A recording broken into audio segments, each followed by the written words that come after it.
할렐루야, 즐거운 성탄입니다. 할렐루야, 주님을 찬양합니다.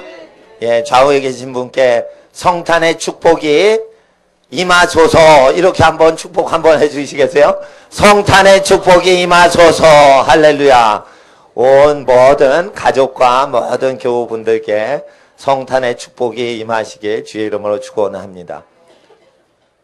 한 번 더 해주시겠어요? 성탄의 평강이 임하소서. 한번 해주세요. 성탄의 평강이 임하소서. 할렐루야. 성탄의 평화가 모든 가정 가운데 충만하시길 주의 이름으로 축복합니다. 아멘. 이 시간 하나님의 말씀은 사도행전 14장입니다.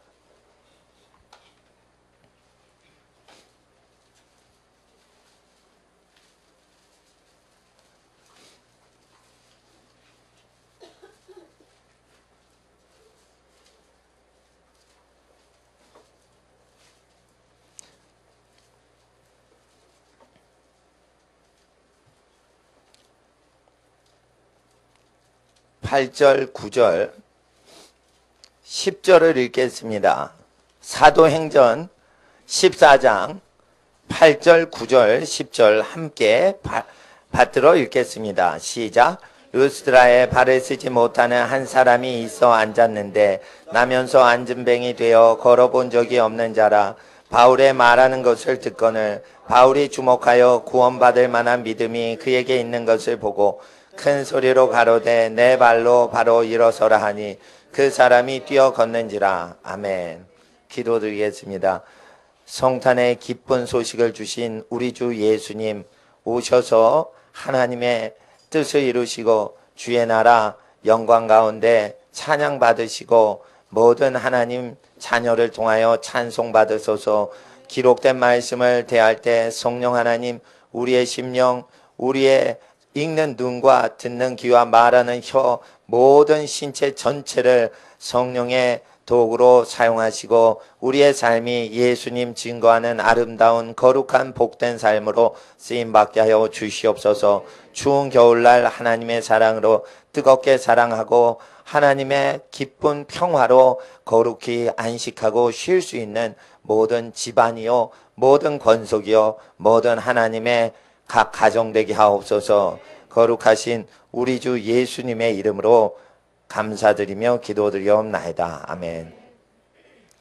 광고 말씀 잠깐 드리면 내일 월요일과 다음 주 월요일 2주 연속 성탄 예배 드리고 다음 주 요번 내일 월요일 아닌 그 다음 월요일은 또 31일입니다. 그래서 송구영신 예배를 월요일에 드리고 또 다음 내일은 성탄 예배를 24일 날 저녁에 드립니다. 그리고 25일 날은 가족과 함께 성탄을 즐깁니다.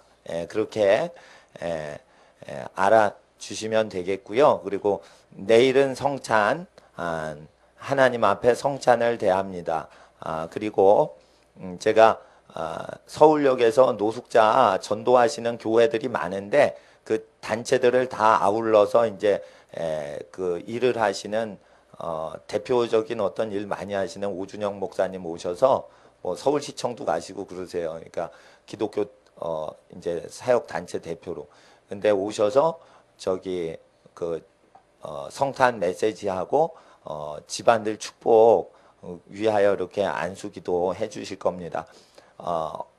헌금을 낼 수 없는 영혼들에게 복음 전도하시는 목사님 모시고 하기 때문에 집안에 특별히 건강의 축복과 재정의 축복이 많이 임하시리라 믿습니다. 아멘. 예, 할렐루야. 추운 겨울날 텐트 치고 거기서 전도하시거든요.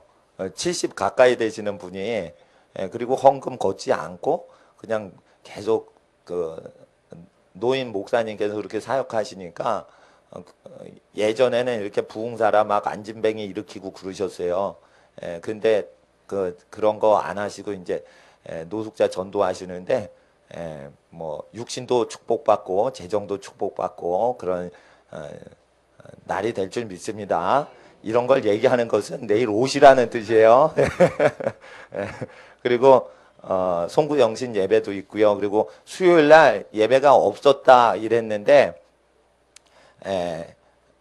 다시 있습니다. 예, 있으니까 수요일 날 많이 오시건 안 오시건 수요일 날 그냥 성경 강론을 합니다. 그래서 수요일 날 그냥 예전대로 요번 주 수요일, 다음 주 수요일 계속 모임을 갖습니다. 그렇게 광고 말씀드립니다.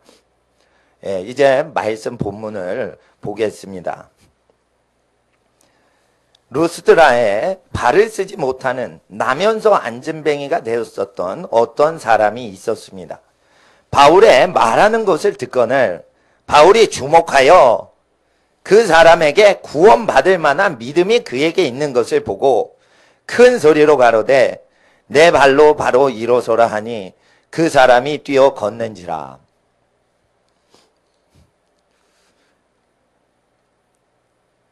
하나님 앞에서 믿음이 있을 때 치유가 일어났습니다. 이랬을 때 병든 것은 하나님이 고쳐주십니다. 하나님 앞에서 아까 병든 분들 위해서 잠깐 기도를 해도 그것이 믿음으로 받으면 병이 실제 고쳐집니다. 제가 한 5년에서 3년 전까지는 신유사역을 하러 돌아다녔는데 고쳐지면은 병원에 입원해서 고쳐지는 병만 주로 고쳐졌어요. 그리고 가끔 가다가 고쳐지지 않는 것만 고쳐지는데 주로 한 90%가 병원에서 고쳐지는 것만 고쳐지더라고요. 그래서 신유사역이 좀 재미가 없어졌어요. 왜냐하면은 병원에서 못 고치는 병이 주로 고쳐져야 이게 신유사역이 잘 되는데 제가 신유사역 할 때는 병원에 가도 고쳐지는 게 교회 와서 고쳐져서 병원 치료비 정도 아끼는 정도로 이렇게 치유가 일어나서 그렇게 익사이팅 하지는 못했어요. 그래서 제가 신유사역을 하다가 생각을 했어요. 이 신유사역이 왜 일어나나 내가 생각을 했어요. 못 고칠 병을 고쳐야지 이게 엑사이팅한데 한 가끔 가다 못 고칠 병 고쳐지고 주로 정형외과를 많이 제가 운영을 했어요. 이렇게 제가 기도하면 뼈가 아프신 분이 많이 고쳐줬어요. 근데 뭐 배가 아프다 그러는데 고쳐지는 경우도 있는데 그게 뭐 확인이 잘 안 돼요. 배가 안 아프다 그러는데 근데 못 움직이다가 움직이면 객관적으로 보이거든요. 그래서 그렇게 쭉 가다가 어느 순간에 좀 재미가 없어지고 어디에 불이 붙었냐면 성경을 믿게 하자. 그런데 주로 제가 신유가 일어나면 회개를 시키고 미워하는 사람을 그 자리에서 용서를 하시도록 이렇게 권유를 해드리고 그대로 따라 하시도록 이렇게 이끌어 드립니다. 그리고 나서 병고침 위해서 기도를 하면 그 병들이 막 나았어요. 한 반 이상 낫고 막 이랬어요. 어느 때는 근데 한 명 낫고 그랬어요. 그러면 그런 때는 좀 창피해요. 한 200명이 모인 경우가 있어요. 근데 많이 낫겠다 이랬는데 한 명 딱 낫더라고요. 목감기 환자. 그래가지고 이건 뭐 재미없다. 그런데 어느 때는 한 80명 모였는데 30명이 병이 나요. 예, 그래서 그렇게 재미있게 하다가 회개를 하고 죄를 멀리하고 미움을 없이 하고 그렇게 마음에 응집되어 있는 한을 풀면은 병이 나요. 그래서 이거 성경을 믿으라는 표적으로 일반 질병을 고치시는구나 라고 생각이 됐습니다. 그리고 아주 세계적인 신유사역자들 있죠. 그런 사람들은 뭐 캐터린 쿨만, 뭐 베닌 이런 사람들은 못 고칠 병만 주로 고쳐요. 예, 그러면은 이제 세계적인 어떤 신유 전도자가 됩니다. 근데 이제 그런 특수 목적으로 전도하시는 분도 계시지만은 일반적으로 믿음으로 기도할 때 다 고침 받으신다는 것인데 오늘 설교를 다 듣고 나서 병이 다 나을 줄 믿습니다. 예. 왜냐하면 그래야지 제 설교가 성경적인 설교라는 게 입증되거든요. 그래서 인터넷으로 예배를 같이 드리는 분 계시면은 인터넷 볼 때도 병이 많이 나으시기 때문에 그냥 다 나을 줄 믿습니다. 아멘. 오늘 병 고침이 주된 내용이 아니고 본문에 구원받을 만한 믿음이라는 것이 오늘 주제 제목입니다. 바울이 보고 안진뱅이가 구원만 받을 만한 믿음이 있는 걸 보고 병을 고쳤다. 이래서 이 구절 때문에 많은 사람들이 믿음의 확신, 확신에 찬 믿음, 구원의 확신, 이것을 강조를 하게 되었습니다. 이것이 구원의 확신이라는 구원론을 확증하는 신학 뒷받침하는 요절이 되었습니다. 여기서 병 고칠 만한 믿음을 보고 고친 게 아니고 구원받을 만한 확신이라고 하는 것은 영혼과 육신 전체를 다 건지시는 걸 얘기합니다. 그럴 때 사람들이 구원의 확신만 있으면 다 된다. 내가 얼마나 믿느냐라는 주관적인 믿음의 확신을 강화시키는 운동들이 일어나기 시작했습니다. 그랬을 때 우리는 믿음으로 하고 기도원 산에 올라가서 소나무 뿌리 한두 개 캐면은 뽑으면 응답된다. 감기 환자는 통성기도 30분이면 특효약이다. 뭐 이런 소리를 많이 했습니다. 그래서 무조건 하나님께서 들어주시니까 매달리면 다 된다. 구원의 확신, 믿음의 확신, 응답의 확신 이러면서 얘기를 했습니다. 그게 맞는 말입니다. 어떤 병든 상황에서 불구자에서 고침받을 만한 어떤 구원해 주는 예수님이시라 세상 죄악에서 건질 뿐 아니라 병에서 건지기도 하십니다. 그래서 병에서 구원하시는 구주요, 또 죄에서 건지시는 구주요, 사망에서 건지시는 구주가 되십니다. 그래서 구원에 대한 믿음은 여러 단계로 사용할 수 있는데 모든 나쁜 것에서 구원하시는 구주가 된다는 믿음을 우리는 가져야 됩니다. 그런데 오늘 이 시간에는 구원의 확신에 대해서 좀 더 구원론에 대해서 알아보길 원합니다. 주일 오전에 왜 이렇게 기본적인 내용, 신학 내용을 검증하냐면 신학을 하다 보면 성경과 연접해가지고 논쟁이 일어나기 때문입니다. 9절에 우리가 볼 수 있는 것은 바울의 말하는 것을 듣다가 구원받을 만한 믿음이 있는 것을 확인했다는 것입니다. 그럼 9절에 바울의 말하는 것에 밑줄 한번 자기 성경이면 쳐보시고요. 바울의 말하는 것은 무엇입니까? 보통 사람들이 설교를 얘기한다고 했습니다. 설교를 얘기하는 것을 말하는 줄 알고 사람들이 감동적인 설교를 받으면은 그 설교가 어떤 내용으로 구성되어 있고 어떤 내용으로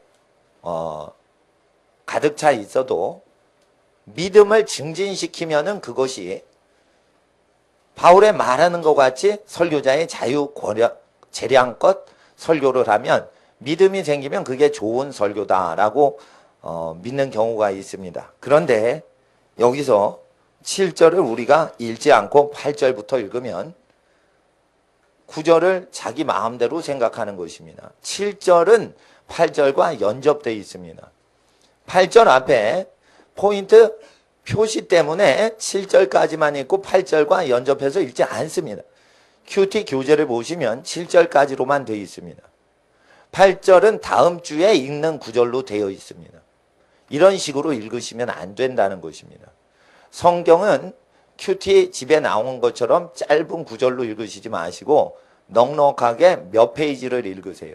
그래야 성경이 통째로 깨달아지고 성경이 다 외지는 현상이 일어납니다. 절대 짧은 큐티집을 10절 이하의 짧은 발췌문을 읽는다고 성경이 통달되지 않습니다. 성경을 통달하시는 모든 분들과 예언의 기름 부음 받고 계시를 받는 모든 분들은 성경을 짧게 읽는 분이 없습니다. 한 분도 없습니다. 성경을 읽으면 사도행전 1장을 읽으면 3장, 5장, 10장 이렇게 넉넉하게 읽습니다. 넉넉하게 읽습니다. 절대 짧게 오려서 읽지 마세요. 그래서 7절과 8절 같이 읽어야 되는데 7절을 읽어주세요. 시작. 거기서 전했다는 것은 5절에 돌로 치려고 달려드니까 6절에 도망가서 루스드라 지역에서 7절 거기서 복음 전했다. 그럼 이 복음은 돌로 쳐 죽이려고 하는 증세가 일어난다는 내용이란 뜻이에요. 여러분, 감동적인 설교를 해서 돌로 쳐 죽임 당하는 설교자는 하나도 없습니다. 이 복음이라는 내용이 어떤 내용인지 몰라도 지금 뭘 전했길래 돌로 쳐 죽이냐 이거예요. 그건 사람들의 분노를 일으키는 어떤 요소가 있다는 것입니다. 그건 마음을 찌르는 어떤 내용이 있었다는 것입니다. 단지 병이 났습니다. 안진뱅이가 오늘 일어날 것입니다. 이거 갖고 돌로 쳐 죽이려는 사람은 없습니다. 그래서 굉장한 기적이 일어나려면 뭔가 희생을 치르는 어떠한 일들이 일어난 뒤에만 굉장한 일이 일어난다는 걸 아셔야 됩니다. 그래서 복음이라는 것은 달콤한 복음이 내용으로만 돼 있는 게 아닙니다. 그래서 마귀는 7절 이상으로 못 올라가게 합니다. 8절 이하로만 가르칩니다. 굉장히 심각한 복음의 내용을 증거했기 때문에 돌로 쳐 죽이려고 하는 것입니다. 2절을 보세요. 돌로 쳐 죽였던 사람들이 나타납니다. 2절을 읽어주세요. 시작.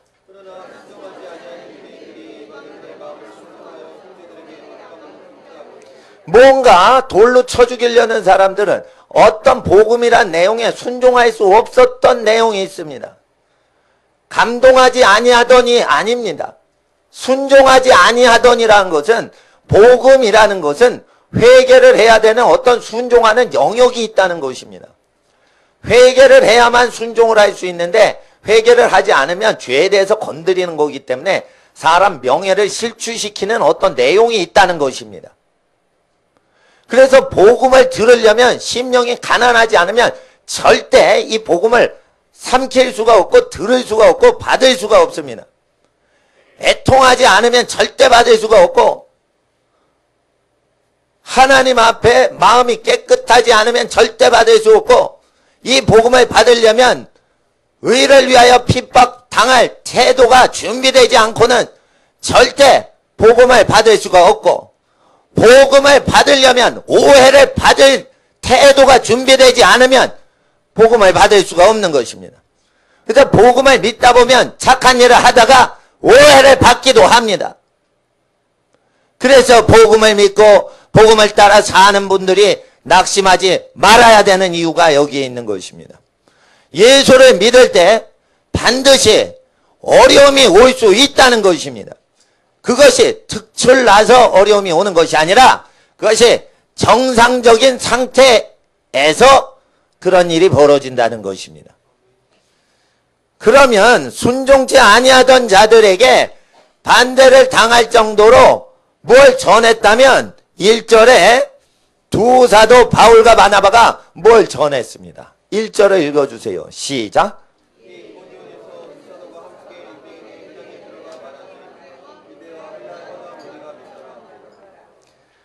두 사도가 함께 유대인의 회당에 들어가 말하니 유대와 헬라의 허다한 무리가 믿더라 라는 것은 성경책에 있는 민족과 성경책이 널리 읽혀지지 않던 헬라 이방 민족이 동시에 다 믿더라 라는 것입니다. 그런데 헬라인은 순종치 아니하더라 라고 돼 있지 않고요. 유대인들이 순종치 아니했다라는 것입니다. 예수님께서 주로 야단치시는 대상이 복음서에 보면 누굽니까? 유대인들입니다. 유대인들은 성경을 갖고 있음에도 죄를 회개치 않고 수가성 여인은 성경을 읽지 않는 사마리아 지역의 이방 문화가 많은 지역의 여인입니다. 야단을 그렇게 안 치세요. 과거를 다 덮어주십니다. 모르고 죄 짓고 사는 것 같아요. 그리고 결혼 5번 실패했어도 새롭게 복되게 살게 해주려고 현재 있는 남편이 자기 정식 남편이 아닌데도 남편 취급을 해주시면서 가정을 구성하도록 도와주고 계실 정도로 자상하십니다. 그런데 왜 유대인들한테는 엄청나게 매서운 설교를 하셨을까요? 그것은 알만한데도 회개를 아니하기 때문에 화를 내시는 것입니다. 그것은 무엇인가 불순종하는 것이 있다는 것입니다. 그러면 예수의 복음은 순종해야 되는 어떤 내용이 반드시 있어야만 진짜 복음이라는 것입니다. 그래서 진짜 복음 한번 보세요. 요한복음 3장 36절.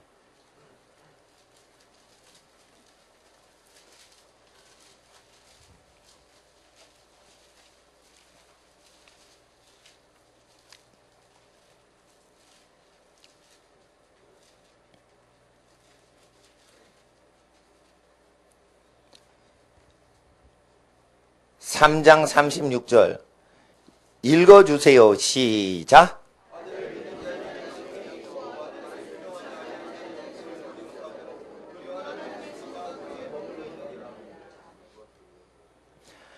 아들을 믿는 자는 영생이 있고 아들을 믿지 않는 자에겐 영생을 보지 못하게 한다는 내용으로 안 돼 있고 순종치 아니하는 자는 영생을 보지 못하고 이렇게 돼 있죠. 그럼 복음은 지식적으로 믿기만 하면 천당 가는 내용으로 돼 있지 않다는 것입니다. 복음이란 것은 듣고 감동받고 바로 천당 갈 수 있는 내용이 아닌 것입니다. 복음이라는 것은 진짜 복음, 하나님이 보내신 복음은 지적인 이해를 통해 천국 가는 내용이 아니라는 것입니다.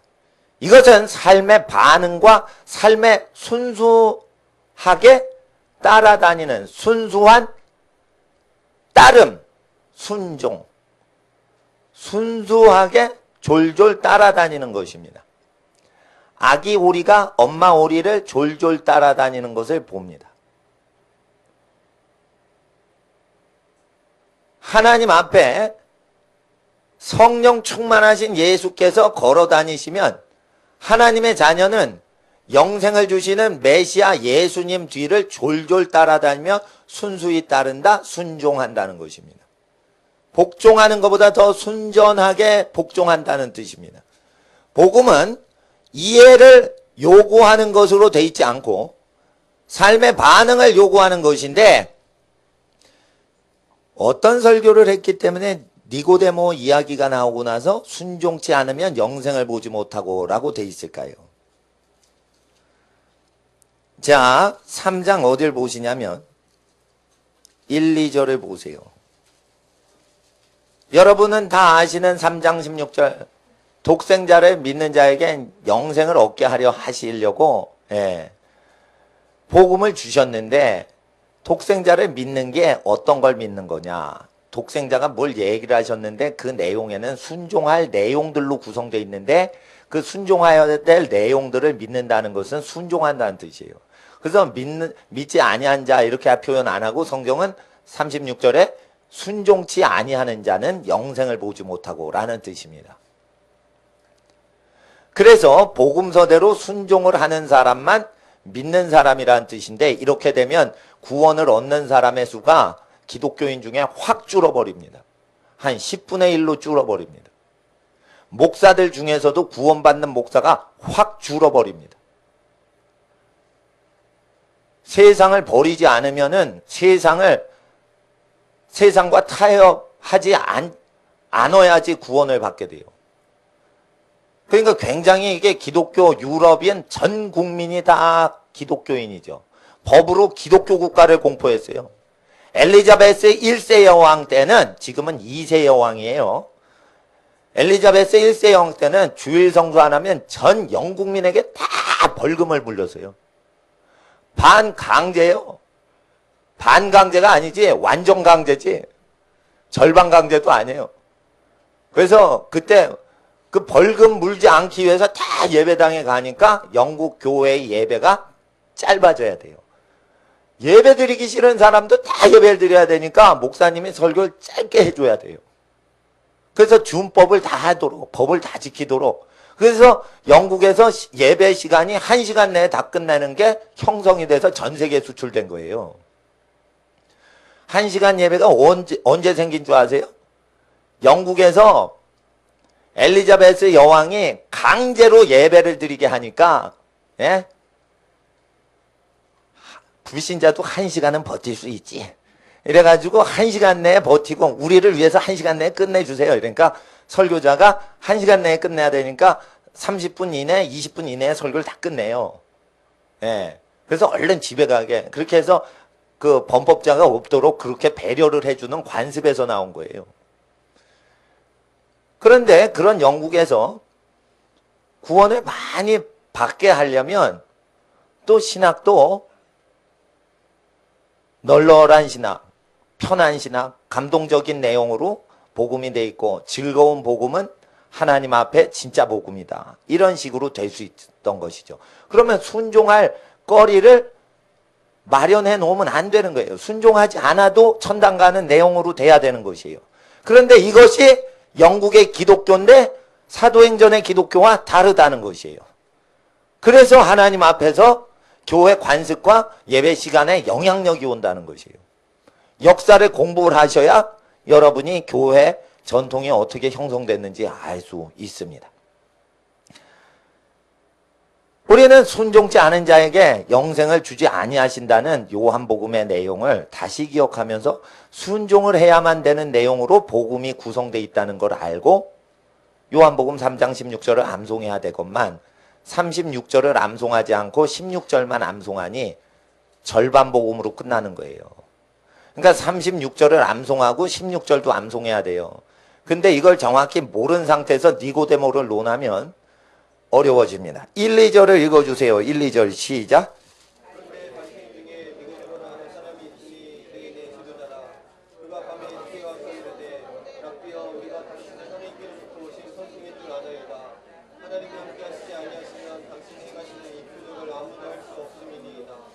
그럼 예수님께서 전하신 내용은 순종하라는 어떤 내용인데 주로 회개의 내용이에요. 그래서 이 복음은 회개의 복음이에요.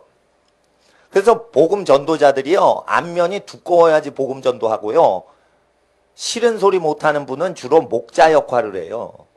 복음 전도자를 하려면 사람을 무서워하지 않는 기질 자체가 있어야 되는 거예요. 근데 사람을 이런 얘기하면 또 사람이 시험 받으시면 어떻게, 슬퍼하면 어떻게, 마음 상해서 교회 안 나오면 어떻게, 이런 분들은 목자 역할만 해요. 슬픈 걸 이렇게 돌봐주고 위로해주고 그런 식으로만 해요. 그래서 목자 역할 하실 분이 있고요, 복음 전도자 하실 분의 기질이 좀 달라요. 선지자는 또 달라요. 이 선지자는 복음 전도자하고 더 달라요. 더 괴상해요. 그러면 이게 기질대로 쓰신단 말이에요. 그러니까 성품이 제일 아름답고 온화하신 분들이 목자 역할을 해서 목사님을 많이 하신단 말이에요. 근데 목자 역할만 계속하면은 사람이 복된 길로 못 간다는 거예요. 그래서 선지자도 있어야 되고 전도자도 있어야 돼요. 그 좋게 위로하고 축복해주고 이런 걸로만 안 되고 정확히 가르쳐주는 교사가 또 있어야 돼요. 그래서 목자와 교사를 합해서 목사라고 해요. 근데 니고데모는 성경을 잘 알던 사람인데 표적을 봤어요. 낮에 예수님 집회 가서 표적을 보고 밤중에 몰래 왔어요. 하나님이 보내주시지 않고 하나님이 함께 하시지 아니하면 예수 당신께서 행하신 이 표적은 아무라도 할 수 없습니다 라고 고백했으면 아까 바울이 나면서 안진뱅이를 일으켰던 어떤 사역을 생각하셔야 돼요. 그럼 바울이 그 사역의 원조가 아니라 예수님 원조 대신 예수님의 신유사역과 예수님의 설교사역을 바울이 흉내낸 거에 불과하다는 걸 아셔야 돼요. 근데 예수를 보질 않고 사도행전을 보면 구원의 확신, 믿기만 하면 다 된다라는 해석으로 전락을 해서 사도행전이 딱 따로 놀게 되는 현상이 일어나고 믿으면 다 된다라는 기복주의 믿음 운동이 일어나게 돼요. 그래서 요한복음에 신유사역을 하실 때 순종해야 되는 내용을 설교하신 예수의 설교와 예수의 신유사역에 대해서 생각을 하면서 사도행전을 읽으셔야만 되는데, 사도행전도 쪼가리를 쳐가지고 함부로 해석하고 함부로 조금씩만 읽는데 어찌하여 요한복음을 동시에 생각하면서 사도행전을 읽을 수가 있겠습니까?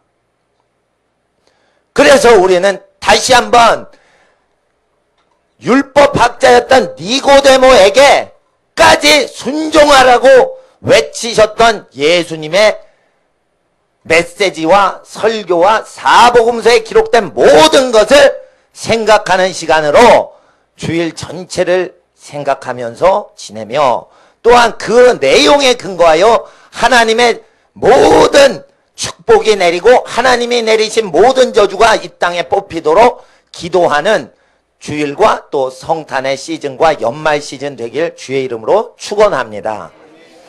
하나님의 나라가 어떤 표적이 일어나는데 그것은 어떤 내용을 믿어야지 일어나는데, 그것이 바울의 말하는 것이었어요.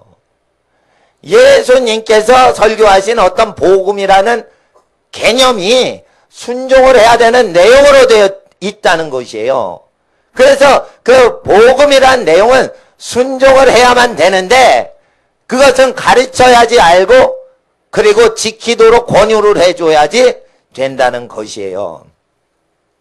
그럴 때 우리 주 예수님은 율법을 어긋나게 하면서 어떤 신종복음을 얘기하신 게 아니고 율법을 완성시키는 어떤 복음을 얘기하셨는데, 그것은 하나님을 가장 사랑하고 이웃을 내 몸과 같이 사랑하라 라는 것인데, 하나님을 가장 사랑하라는 뜻은 하나님의 말씀 기준으로 최우선시하며 하나님의 성령으로 인도함을 받고 삼위일체 하나님 기뻐하시는 삶을 우선주의로 살며 두 번째로 사람을 자기와 같이 사랑하라는 뜻입니다.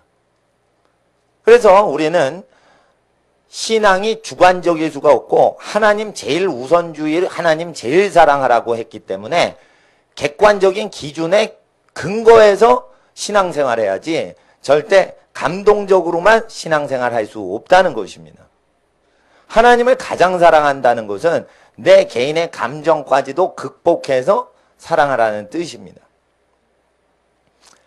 예전에 제가 섬기던 큰 교회 목사님은 선교단체에서 선교사님들과 함께 살던 분이세요. 선교사 되시려고 그러다가 목사님이 되셨어요.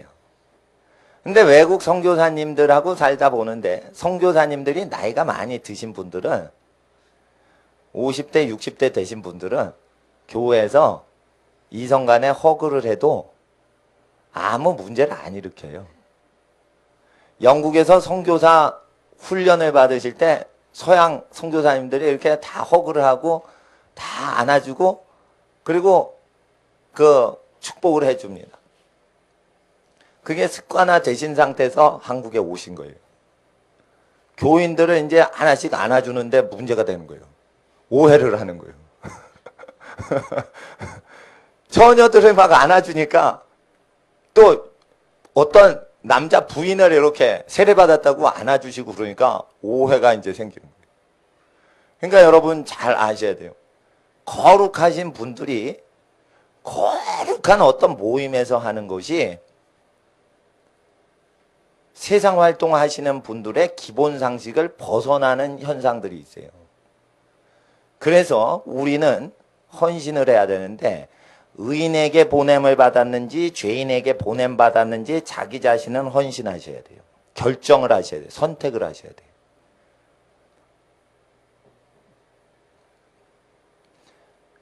하이디 베이커 목사님은 가난한 사람들, 가난한 자에게 복이 있다 이런 식으로 설교를 합니다. 페 프란시스라는 캐나다 목사님은 부자가 되면 복을 받은 것이다 설교합니다. 설교하다가 두 분이서 쉬는 시간에 논쟁이 붙었습니다. 자, 보세요. 의인들로만 가득 차 있으면 욥처럼 복 받는 게 하나님 뜻입니다. 이렇게 설교하는 게 맞습니다. 아마 캐나다에 있는 분들은 전부 욥과 같은 교인들로만 가득 차 있나 봐. 그러니까 나는 가보질 않았으니까 그걸 이해를 하는 거예요. 아마 아브람 같은 의인만 가득 있겠지요. 그러니까 교인들은 부자가 돼야 복을 받습니다. 그렇게 거룩한 교회니까 그렇게 설교를 하실 거예요. 무지무지 거룩하니까. 아시겠죠? 죄인들한테는 그렇게 설교하면 안 되는 거예요. 근데 캐나다에 있는 교회가 과반수 이상 욥과 같은 의인이 있겠나? 그렇지 않습니다. 아무리 성령 충만한 교회들을 세워도 죄인들이 과반수가 더 넘고 돈 좋아하는 기질 때문에 약간 고민에 빠질 수 있고 시험 빠질 수 있는 삶이 있고요. 음란의 유혹이나 이성의 유혹만 있어도 바로 자빠질 수 있는 그런 연약한 심령들이 많이 교회에 옵니다. 왜? 교회는 누구든지 오시도록 환영하는 장소이기 때문이에요. 그래서 교회에서는 절대적으로 선교단체와 다르게 메시지를 해야 됩니다. 재산을 가난한 자에게 다 나눠주고 아프리카 오지로 가시는 분들은 순교하려고 가는 분들이기 때문에 문화가 좀 다르지만 런던 시내에 있는 일반 시민들 대상으로 교회에서 설교할 때는 철저하게 복음서에 순종을 아니하면 진노가 내리는 내용으로 설교를 해야 됩니다. 런던 시내와 서울 시내에서 어떻게 의인 대상으로 설교를 합니까? 오히려 아프리카 오지에서 의인 대상으로 설교하는 게 나은 것이에요. 그래서 복된 소식은 의인을 만날 때랑 죄인을 만날 때랑 전혀 다른 논조로 나오는 것입니다. 그렇다면 루스드라와 그리고 데살로니가 지역과 여러 도시를 순회하면서 바울과 바나바가 선교를 했을 때 믿음의 확신, 구원의 확신을 얻게 했던 그 복음이란 것은 쓴 설교입니까? 단 설교입니까? 단맛이 나는 설교입니까? 쓴맛 나는 설교입니까? 그것은 선교사 단체에서 설교를 한 게 아니에요. 그건 쓴맛 나는 설교인 거예요. 그러면 예수께서 복음서에서 엄청나게 분노를 일으키시는 많은 설교 내용을 가감없이 그냥 내뱉으신 것입니다. 그래서 우리는 교회에서 복음이라 하면은 그것이 만만한 내용이 아니라는 것을 바로 감지해야 됩니다. 그래서 저는 군중 대상으로는 하이디베이커 선교사님처럼 가난할 때 복이 옵니다. 이렇게 설교하는 게 복음적이라고 믿습니다. 심지어 거기 부자들이 많이 계셔도. 그래야 부자도 복 받고 가난한 사람도 복 받는 것입니다. 하나님 앞에서 그래야 의인도 복 받고 죄인도 복 받는 것입니다. 그래서 예수님께서 나는 죄인에게 보냄을 받았다. 물론 의인도 있어요. 예수님이 의롭다 칭하신 대상들이 있어요. 나다나엘 이런 사람들은 의롭다 칭하셨어요. 간사한 것이 없다 이랬어요. 근데 설교는 왜 나다나엘 대상으로 안 하시냐 이거예요. 그것은 죄인들이 갈릴리 지역과 예루살렘 지역에 많이 오기 때문이에요. 그래서 우리는 복음하면은 예수께서 증거하신 복음을 얘기하지 달콤한 믿기만 하면 다 천당 가고 믿기만 하면 다 부자 되고 이런 내용으로 복음을 알아서는 큰일 나는 것입니다. 만약에 단설교, 단맛 나는 설교만 한다면 그 사람들의 삶이 예수를 따르는지 보는 것입니다. 따르지 않다면 그건 거짓 복음 전도자입니다. 그거는 전도할 자격이 없는데 목양을 해야 될 사람이 전도하고 있는 거예요. 목양은 뭐냐면 아파도 괜찮아요. 아프죠? 괜찮아질 거예요. 다 긍정적으로 얘기합니다. 절망 빠진 사람 소망을 가지세요. 이렇게 위로합니다. 목자는 그런 거예요. 목동 아저씨는 양한테 앞으로 가 뒤로 돌아 이렇게 제식 훈련 안 해요. 양들이 놀기만 하면 아우 착한 양들이다. 놀고 먹고 잠만 자면 100점짜리 양이다 이럽니다. 절대 양한테 일 안 시킵니다. 일은 소한테만 시킵니다. 소는 하나님의 종들을 상징하고 양은 하나님의 자녀를 상징해요. 하나님 자녀 되는 권세는 하나님 사랑을 누리는 존재라는 거예요. 일 안 하고 먹고 자고 쉬기만 해도 상을 주시는 거예요. 그래서 양을 돌보는 목자시라는 거예요. 소를 돌보시는 목자 이렇게 안 나오죠. 그 의미가 있는 거예요. 소를 돌보시는 목자. 그럼 우린 죽어나는 거예요. 이제 죽도록 일만 해야 되는 거예요. 소처럼. 양이라고 비유를 하시는 거예요. 그럼 뭐냐면 일상적인 하나님이 원하시는 삶을 가정활동으로 하죠. 양들은 물이 져서 엄마 양, 아빠 양 따라서 애기 양이 이렇게 따라다니면서 군집을 형성해서 살아요. 그리고 잘 살으면 상급 주신다는 내용이에요. 그렇기 때문에 하나님이 기본 컨셉으로 명하신 것을 100점을 맞으면 그냥 100점 맞는다는 것입니다. 특수한 미션 임파서블이라는 영화가 있는데 나 한 번도 안 봤는데 아마 선교 영화가 아닌가.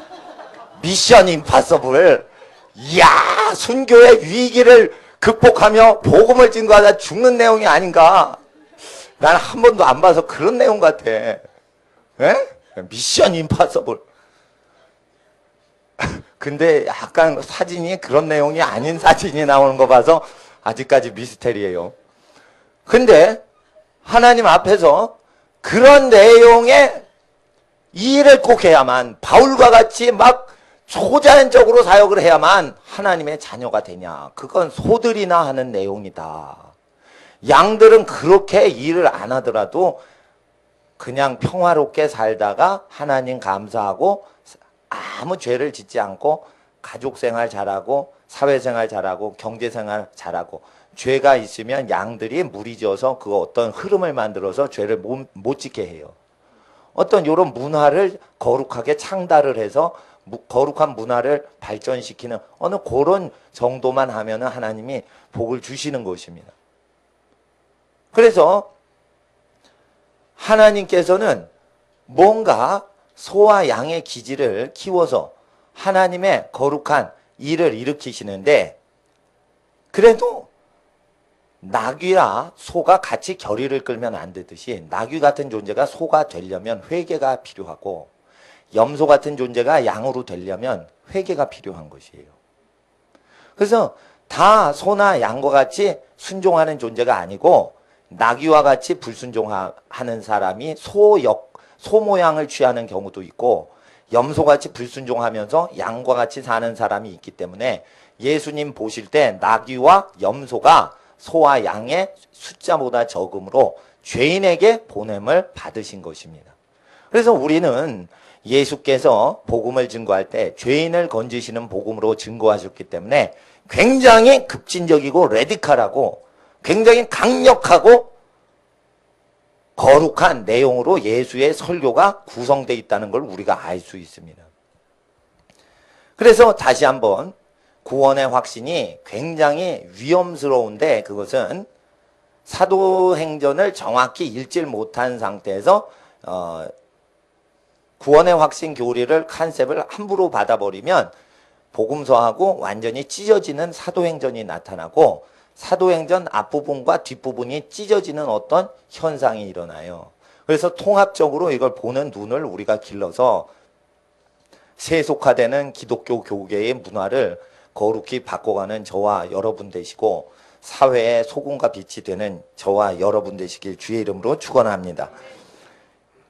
또한 우리가 잠깐 그 기록된 말씀을 보는데, 뭐 제가 설교하는 건 아니고 사도행전 2장을 한번 보세요. 공동체 문화. 제가 선교단체를 어느 목사님을 빗대서 선교단체와 교회의 관계에 대해서 이야기했습니다. 여러분, 교회는 선교단체 시키면 안 됩니다. 선교단체는 사라져야 된다 이럽니다.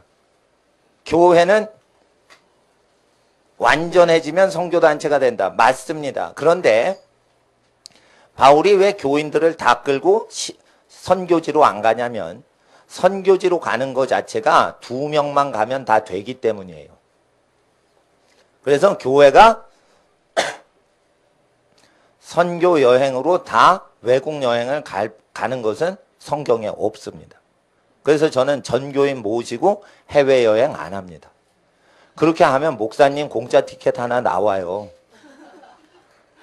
10명 이상 단체 여행하면 여행사에서 목사님 티켓 하나 준다니까. 예. 그건 나는 좋은 거예요, 더. 근데 그렇게 안 합니다. 왜?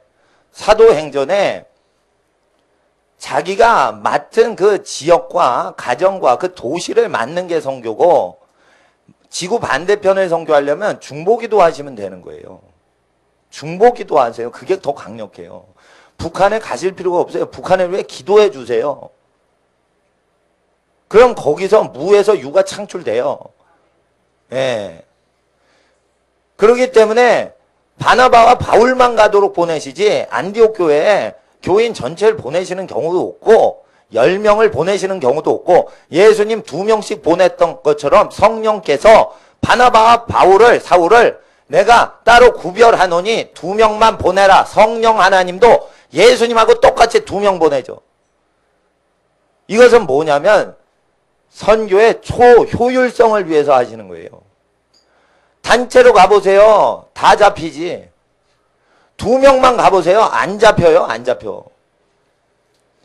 자, 이슬람 알카에다가 공격하러 온다. 새벽에.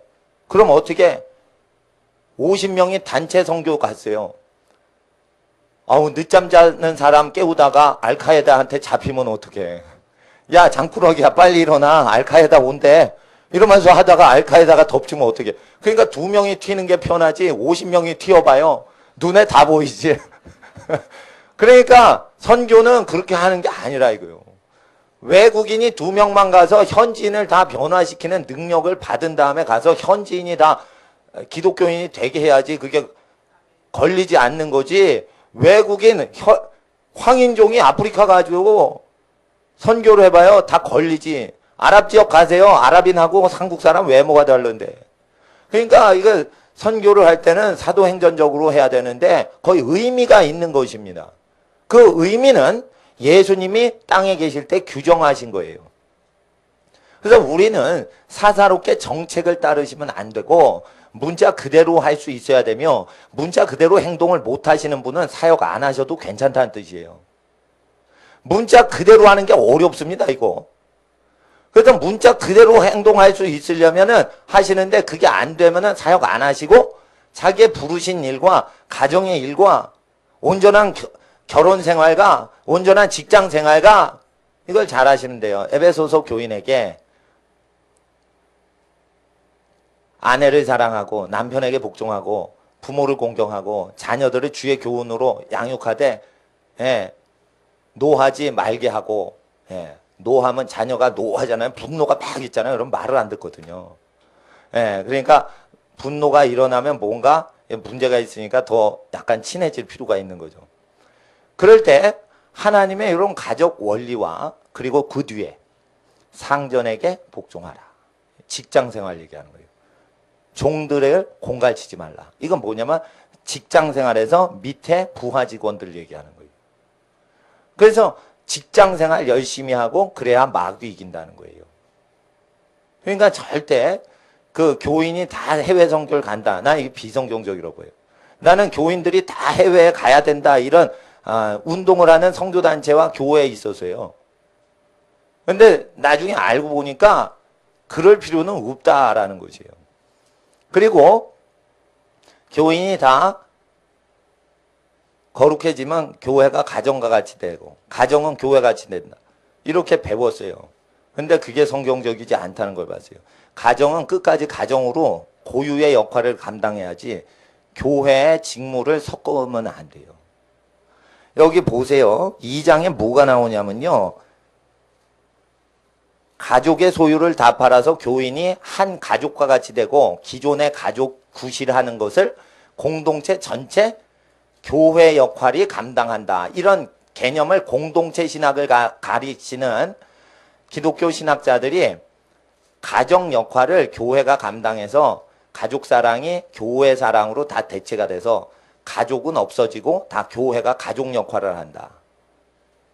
그러니까 한 50명 교회가 5명 가족 역할을 다 해서 서로 아빠 노릇하고 서로 엄마 노릇하고 이런 공동체 신학이 있어요. 그런데 그런 신학을 하시는 분들이 45절, 46절 근거해서 그 신학을 만들어요. 한번 45절과 46절을 43절과 45절까지 읽어주세요. 43절부터 45절. 사도행전 2장 43절부터 45절. 시작.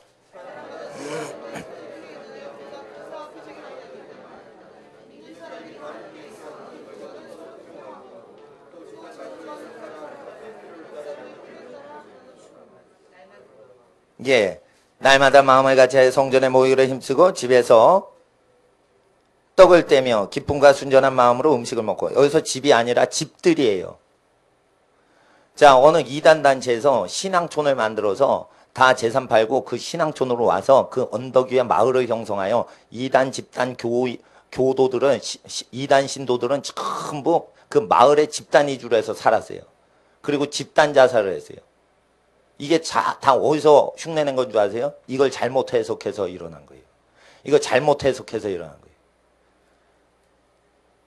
시골 마을에 큰 땅을 넓게 사서 모든 도시민이 이주를 해서 거기 가서 살자.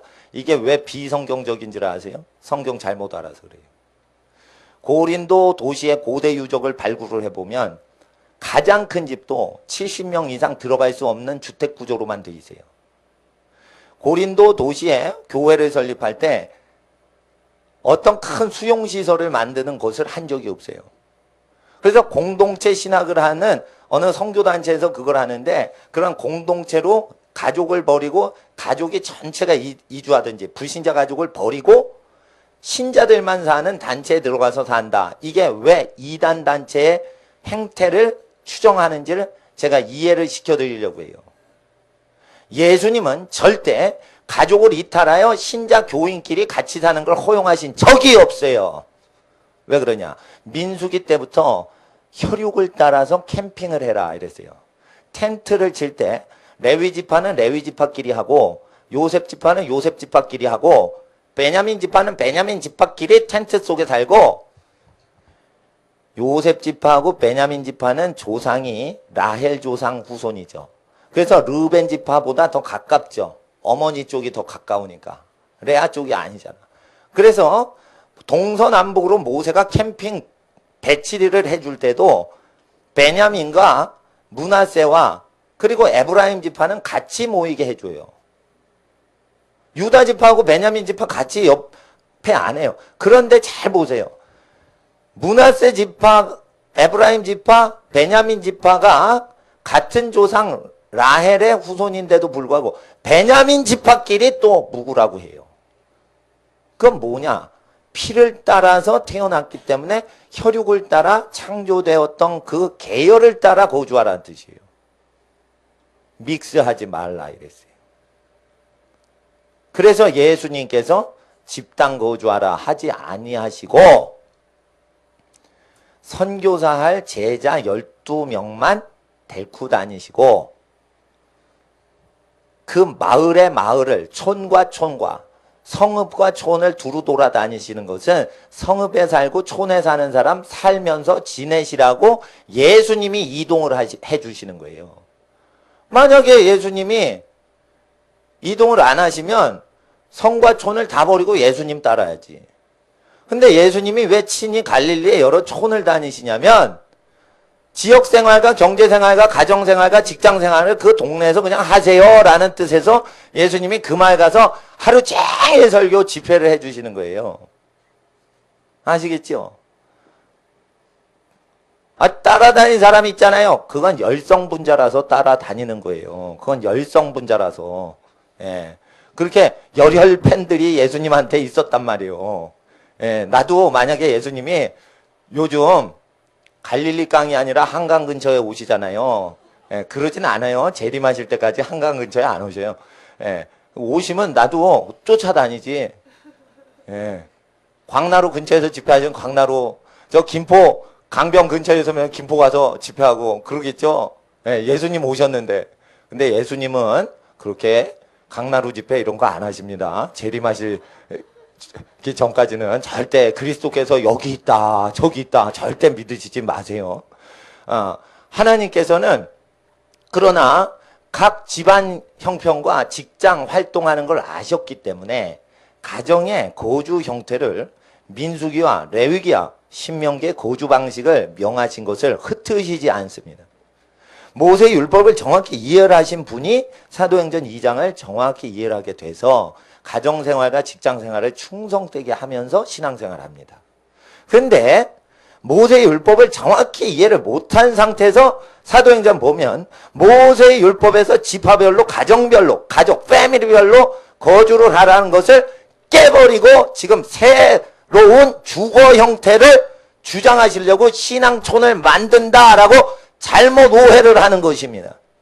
예수님은 예배 드리는 기도의 집은 허용을 하시지만 기도의 집에 버너를 둘러엎고 배낭을 둘러엎고 텐트를 치고 사는 것을 허용을 안 하세요. 그건 집에서 사는 거예요. 자, 모세 율법의 성막 구조도 성막을 중심으로 두고 여기서 기도 예배만 드리고 성막을 주위로 해가지고 집을 짓는데 그게 텐트예요. 자기 진에 가는데 그 진에는 가족이 있는 진으로 가야지 르벤 지파가 므낫세 지파로 가면 안 돼요. 그거 지정이 돼 있어요. 그래서 하나님께서는 가정과 교회를 구별하시는 것을 이루시고 하나님 나라에서 그것을 땅에서 지키도록 하셨어요. 그래서 가정 폐지하면서 교회를 발전시키는 게 아니고 가정을 희생시켜 교회를 세우는 게 아니고 가정이 잘 되는 비율에 따라 교회 잘 되고 가정이 힘들면은 교회도 같이 그 시대에 힘든 거예요. 그렇게 하시면 되는 거예요. 그러니까 성경적으로 요 사도행전을 정확히 모세 율법을 근거해서 보면은 예수님이 어떤 형태로 주거 방식을 구약 때 규정하신 것을 신약 때 완성하신 걸 알아서 이 광신자 집단에 빠지는 경우가 한 명도 없어요. 근데 이걸 정확히 가르쳐주는 교사가 없을 때는 열정만 있어가지고 불신자 가족보다는 신자가 훨씬 믿음이 좋고 사랑이 많고 소망이 있고 덕스러운 것 같이 보인다 이거예요. 그러니까 누가 편해요? 교인이 편한 거지. 가족이 편하지 않지. 그러니까 가족을 멀리하고 교인을 하고 시간을 많이 지내는 거예요. 그러다 보니까 교회에서 살지. 그러니까 세상에 소금과 빛은 못 되죠. 가정에서 왕따 되죠. 오해받죠. 사도행전 잘못 배운 거라. 재산과 소유를 팔아 공동체의 필요를 따라 나눠주고가 아니고 각 사람의 필요를 따라 나눠줬다 이거죠. 같이 쓰는 공동체 공유재산, 사유재산 폐지, 공산주의를 얘기한 게 아니에요. 각 사람의 필요를 따라 나눠주면 이건 공산주의를 얘기하는 게 아니에요. 공산주의자들이 이 구절을 잘못 이용했어요. 이단단체가 이걸 잘못 이용했단 말이에요. 각 사람, 개인의 필요를 도와주느라고 뭘 판 거지 어느 가정을 위해서 팔면 안 돼요. 가정을 위해서는 가족 식구가 영차 해가지고 개미떼같이 힘을 모아서 뭘 집을 마련하고 그러는 거지 집안을 위해서 뭘 잘해주는 게 아니에요. 각 사람의 필요를 개인이 도와주는 것이요. 하나님의 가정이 잘 되면 친족 중에 망한 나오미의 가정을 복구시켜주는 것을 친족 보아스 집이 집안 차원에서 도와주는 경우는 있어요. 친족이. 그것을 예수님은 완성하신단 말이에요. 그래서 모세의 율법에 재산을 복구시킬 때는 가까운 혈육이 먼저 우선순위로 도와주고 혈육이 계속 가난하니까 먼 친척이 비로소 부자가 되면 그제야 먼 친척이 앞에 있는 가난한 가까운 근친족이 나 못해요 다 하고 확답을 거절을 한 뒤에 멀리 있는 먼 친척이 도와주라고 돼 있어요. 나오미 집이 쫄딱 망해버렸습니다. 왜 그럴까요? 사사기 끝장에 자기의 오른소견대로 사람이 지멋대로 살더라. 왕이 없으므로. 우리가 예수 왕으로 섬기지 않고 기록된 말씀을 규범으로 살지 않으면 자기 멋대로 하나님을 믿어요. 이 멋대로 믿을 때 공산주의 운동이 나오고 멋대로 믿을 때 이단 단체 집단 생활이 이루어지는 거예요. 그러니까 가족을 잘 챙기셔야 돼요. 가족 생활하니까 외로워요. 가족이 몇 명 없어요. 그래요? 그러면은 외롭게 살라고 하나님이 부르신 거예요. 아, 외롭지 않게 우리를 부르신 거 아닌가요, 여러분은? 그렇게 외롭지 않으시려면 애를 많이 낳으시면 돼. 애를 많이 낳아서 키우시는 게 쉬운 일이 아니에요. 그러면 애를 많이 낳아서 순종하는 자녀를 많이 키워서 번성케 하셔요. 그래서 왁자지껄하게 살기를 원하시는 분은 그렇게 왁자지껄 사시는 거지. 잠잘 때도 밤새 애들이 막 뛰놀지. 왁자지껄하지. 아, 외롭지 않다. 근데 너무 소란스럽다. 이렇게 사시길 원하시면 그렇게 사는 거예요. 예? 예. 우리 집은요, 50대, 60대가 없고요, 80대랑 30대 있어요. 그러면은 결혼을 해서 애를 쫙 이렇게 연대가 비지 않게 자주 낳으면 돼요.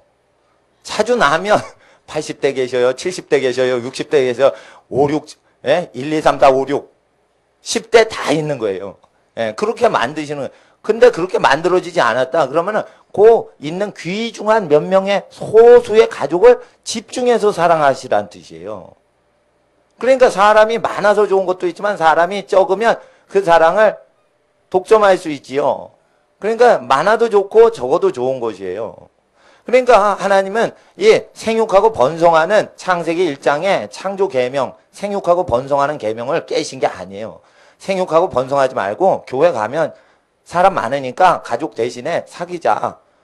그거는 엑스트라로 주신 거지 원래 가족을 대체하라고 대체용으로 주신 게 아니에요. 추가용으로 주신 거예요.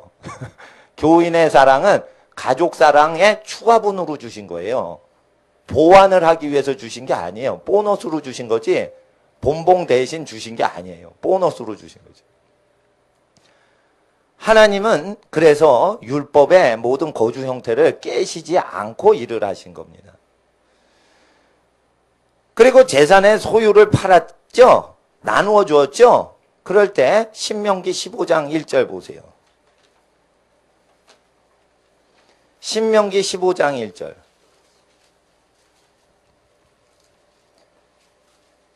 일, 2절을 읽어주세요. 신명기 15장 1, 2절 시작.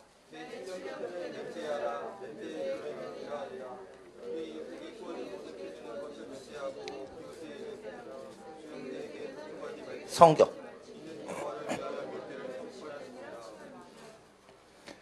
자, 가난한 사람의 빚을 탕감해 줄 때는 매년 탕감해 주면은 꾸기만 하고 갚지를 않으려고 그래. 그래서 7년에 한 번 탕감해 주고 6년에 한 번 탕감해 줘도 안 돼요.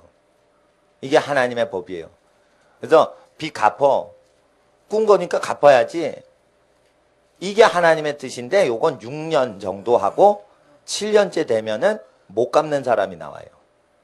7년째 돼야 비로소 탕감해 주자. 이렇게 1대 6의 비율로만 극빈자에게 탕감해 주고 나눠주는 거예요. 만약에 여러분 소유를 매일 나눠주면은 아무도 일을 안 해요. 다 거지 근성이 붙어버려요. 아시겠어요? 6일 동안 일하고 하루를 주일날 쉬어야지 열심히 경제활동하지 7일 내내 하나님의 사랑을 나누자 이러고는 서로 유무상통하고 직장 안 다니죠. 다 거짓대가 되는 거예요. 이게 반역하는 백성이에요. 이단 단체가 그렇게 살아요. 이게 다 반역하는 거란 말이에요. 그러니까 6대1의 비율로만 자선 활동도 하는 거지 누가 100%를 자선 활동하냐 이거예요. 이게 도적놈들이 양상되는 현상이에요.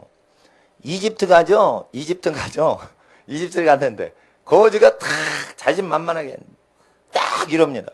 왜 그러냐? 자선을 해야 당신이 나 때문에 복을 받을 거 아니야. 이러면서 알라한테 복을 받으려면 나한테 잘 보여. 이러면서 이렇게 탁 손을 내민다. 끝내주게 믿음 좋아요. 자, 자선 활동이 너무 거룩하고 좋은 건데 매일 하죠. 그게 천벌 받을 놈들이요. 6일 일하고 하루 자선 활동하던 비율로 하는 거예요. 그러지 않으면 누가 일을 해? 누가 일을 해? 누가 일을 해? 이게 완전한 법이에요. 이거를 세례요한이 얘기를 했어요. 회개를 시켰다고. 무지무지 회개를 시켰어요. 그랬더니 회개를 이 기준에 근거해서 유무상통한 거예요. 이 구약의 자선법과 탕감법, 탕평법을 무시하고 막 나눠준 게 아니란 말이에요. 구약 성경을 무시하고 막 나눠주면 사도행전처럼 살아보세요. 귀신 다 들려요. 사도행전 그대로 따라가는 사람들 거의 귀신 들려요. 왜 그런 줄 알아요? 구약의 율법대로 회개를 안 하고 회개 안 하고 착한 일을 해요. 착한 일을 하면 다 좋은 걸로 알죠. 그게 나쁜 짓 하는 거예요. 착한 일을 하는 게. 모세의 율법의 근거로 회개를 한 다음에 착한 일을 해야 되는 거예요. 그래서 복음서의 첫 번째 등장인물이 세례 요한이 나와줘야 비로소 착한 일이 가능한 거지. 회개를 시키지 않고 율법의 기준으로 자선활동도 가르치지 않는데 어떻게 복을 받아요? 다 저주받지. 자선활동 다 하면은 다 저주받는 거예요. 그래서 7년에 한 번 탕감을 해야 되는데 7년에 한 번도 탕감을 안 하고 로마법대로 다 이익 챙기기만 했으니 주여 주의 법을 멸시하고 로마 제국의 고리대금업자처럼 살았나이다 이러고 막 나눠준 거예요. 면제년이 됐는데도 회개를 안 했으니까. 왜 여러분은 그렇게 가르치셔야 돼요? 기독교인들한테. 기독교인들한테 그냥 착한 일하고 나눠줘라. 그럼 누가 주의 종을 해요? 아, 누구든지 주의 종을 하겠지. 얻어먹으려고. 예? 여러분, 주의 종이 되려면 가난한 사람의 벗이 되고 다 나눠주고 그런 게 희생정신이 많아야 주의 종을 하지. 희생정신 없이 그냥 해보세요. 그럼 사회활동하는 게 얼마나 힘든데 사회활동 안 하고 편하게 사는 게 주의 종이 돼버렸는데 이상한 사회가 되는 거예요. 교계가 타락하는 거예요. 타락한 지도자 나온단 말이에요. 그러니까 예수님께서 희생한 분량에 맞춰서 주님을 따라야지 헌금 관리할 수 있다. 그래서 예수님 제자들한테 헌금 맡길 때도 12명 다 버리고 날 쫓으라 이렇게 얘기를 하시고 선발된 사람만 선교사나 목사 되게 하신단 말이에요. 그러지 않으면 헌금으로 놀고 먹게. 그러니까 하나님 앞에서 예수의 법은 구약 율법을 다 이루신단 말이에요. 그러니까 선교사나 목사가 되는 것은 숫자가 적기 때문에 되려고 여러 직업 중에 하나로 보시면 안 돼요. 그건 직업이 아니에요. 그건 세상 직이 아니란 말이에요. 근데 세상 직업을 할 수 있게 되면 그 저주란 말이에요. 그러니까 이걸 잘 공부를 하셔야 돼요. 요거 공부하는 걸 이제 교사가 가르쳐 주는 거예요. 근데 교사가 없는 교회가 있어요. 그러면은 자기 멋대로 착한 일 하다가 이상해지는 거예요. 교사가 있어야지 절도가 이렇게 착한 일도 하는 거예요. 교사가 있어야지 선지자가 그 교사가 가르쳐준 성경 내용 기준으로 회개시키는 게 선지자인데 선지자 노릇을 하기 위해서도 요거 기준이 있어줘야 된단 말이에요. 이 기준이 없으니까 공산주의 운동이 일어나고 이단 단체가 착한 일은 많이 하죠. 근데 왜 이상한 짓거리로 살고 귀신 들려?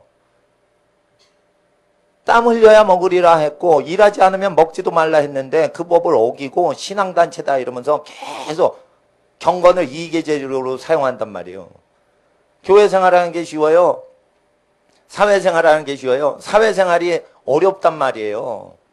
사회생활을 잘 하시는 분이 상급이 크고 가정생활 하시는 분이 상급이 큰 거예요. 네. 교인들은요 잘해줘요. 예의가 있어요. 잘 안 해주시는 분도 계실 수 있어요. 항상 예외를 둬야지. 하나님 앞에서 그래서 율법을 잘 아셔야 돼요. 그러지 않으면 사도행전 거룩하다 사도행전 그리고 귀신 받아요. 사도행전 4장. 사도행전 4장.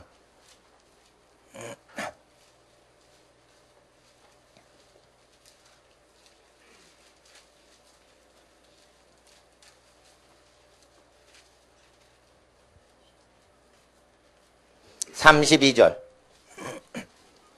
35절까지 사도행전 4장 32절로부터 35절까지 2, 3, 4, 5 이렇게 5절까지 읽어주세요. 시작.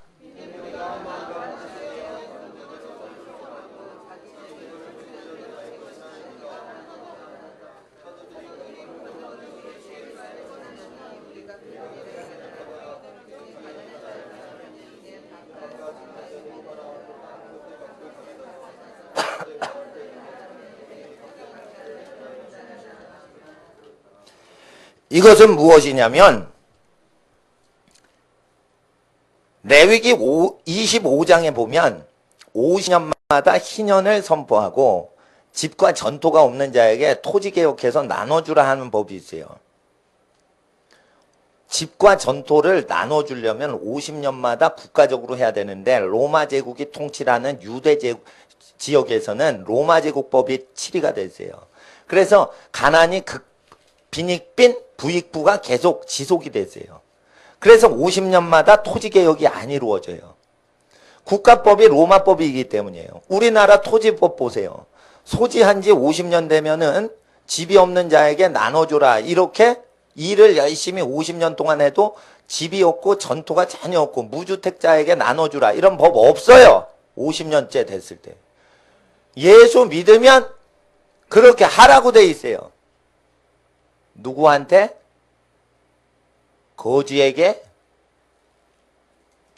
그거는 목사님이나 이런 분들이 하면 되는데 율법에는 친족한테 하래요. 나오미 집안이 집이 없죠? 알거지 됐죠? 그럼 가까운 근촌이 해주는데 근촌이 여력이 안 되죠? 그럼 먼 친척 보아스가 해주는 거예요. 그건 모든 집안이에요. 모든 예수 믿는 집 다 하시라 이거예요.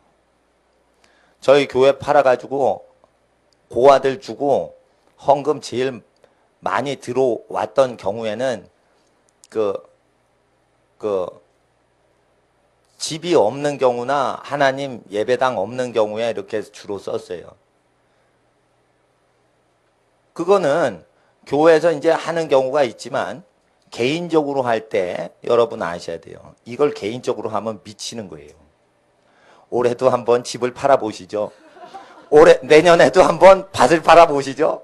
그리고 매년 every year 매년 연례 행사로 전 재산을 다 팔아 가난한 자에게 줘보시죠. 하나님이 그걸 싫어하시는 거예요. 50년 만에 그거를 다 돌아가게 하는데 안식년 만에는 자발적으로 하고 50년째는 강제 집행하라고 돼 있어요. 그러니까 50년 동안 자기 친족 중에 집이 없는데 월세집이라도 마련해 준 적이 없는 집안이 있어요. 월세 보증금이라도 마련을 안 해준 사람이 있다 이거예요. 땅은 여호와의 것이니 땅 소유 말고 렌트라도 너는 다 렌트한 사람들이다 이렇게 돼 있어요. 영어 성경에. 인간은 땅을 소유했지만 사실은 여호와께서 땅을 소유하신 거고 인간은 땅 주인이라도 렌트를 하고 있는 거예요. 그래서 집이 없고 밭이 없을 때 밭은 농사 짓는 것이요. 직장을 얘기하고 집은 뭘 얘기해요? 말대로 거처를 얘기해요. 거처랑 직장이 없는 자에게 그것을 나누어 주라는 뜻이에요. 이때 밭을 지어서 밭으로 뭐 밭대기 뭐 투기를 하겠어요? 뭘 하겠어? 부동산 투기가 있던 때도 아닌데 밭은 먹고 살 식량을 자립자족하지 못하는 사람에게 밭을 나눠주고 그리고 집을 나눠주는 개념으로 이제 얘기하는데 이게 레위기법이에요. 일자리가 없으면 일자리를 알선해주고 집이 없으면 집을 마련해줘라 이런 뜻이에요. 근데 이걸 매년 자기 전 재산 다 나눠줘 보세요. 안식이 이루어져요? 이루어지지 않아요? 이루어지지 않죠? 예수님 멍에가 무겁죠?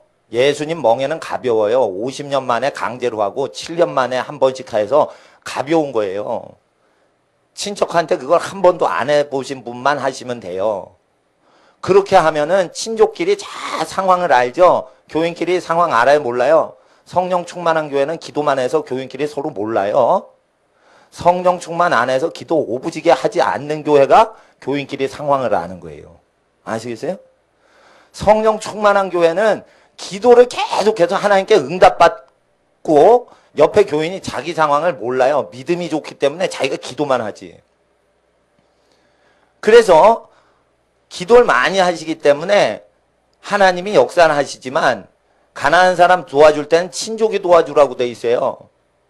아들과 손자가 있거든 교회로 짐지우게 하지 말고 효를 배우게 해서 효를 행하게 해라.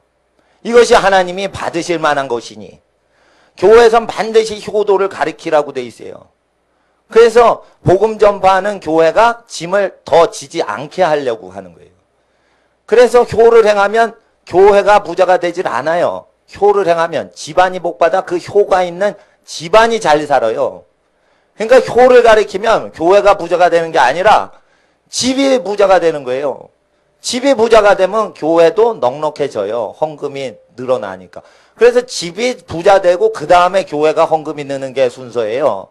그래서 효를 가리키는 거예요.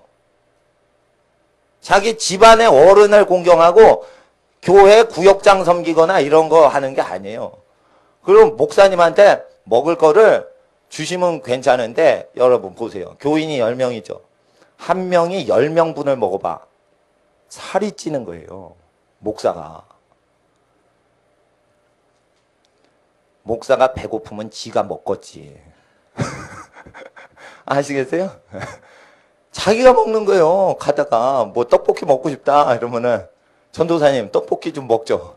가서 떡볶이 먹는다 이게. 예? 가다 배고프면 햄버거 먹는다 이게. 한두 명이 길 가다가 이렇게 하는 거지. 그런 거예요. 그러니까 하나님 앞에서 하나님이 원하시는 것은 집을 잘 기다려서 집이 복을 받게 하는 하나님 그 뜻인데 이게 이제 희년법하고 연관되고 안식년법하고 연관돼서 나와요. 그래서 이게 가난한 자가 없다는 거예요. 핍절한 자가 없다는 거예요. 한번 자기 부동산 취해서 잘 나눠봐요. 다 가난해져요. 다 가난해져요. 그래서 이거를 인터벌로 딱 명을 하신 거예요. 50년째 그렇게 얘기하신 것은 일생에 강제로 토지 분배를 한번 혜택을 받게 해야 죽을 때 인격을 유지하면서 아름답게 편히 여생을 마칠 수가 있어서 50년이라고 한 것이요. 10년마다 토지 개혁을 해버리면 누구든지 10년 동안 놀고 먹다가 거저 부동산을 얻으려고 그래요. 그래서 공산주의의 병폐인 게으름 증세가 일어나는 거예요. 그래서 공산주의자 따라가면 가난 저주받아 망하는 것이요. 사도행전을 함부로 읽으면 공산주의자처럼 저주받아 망하는 것이요.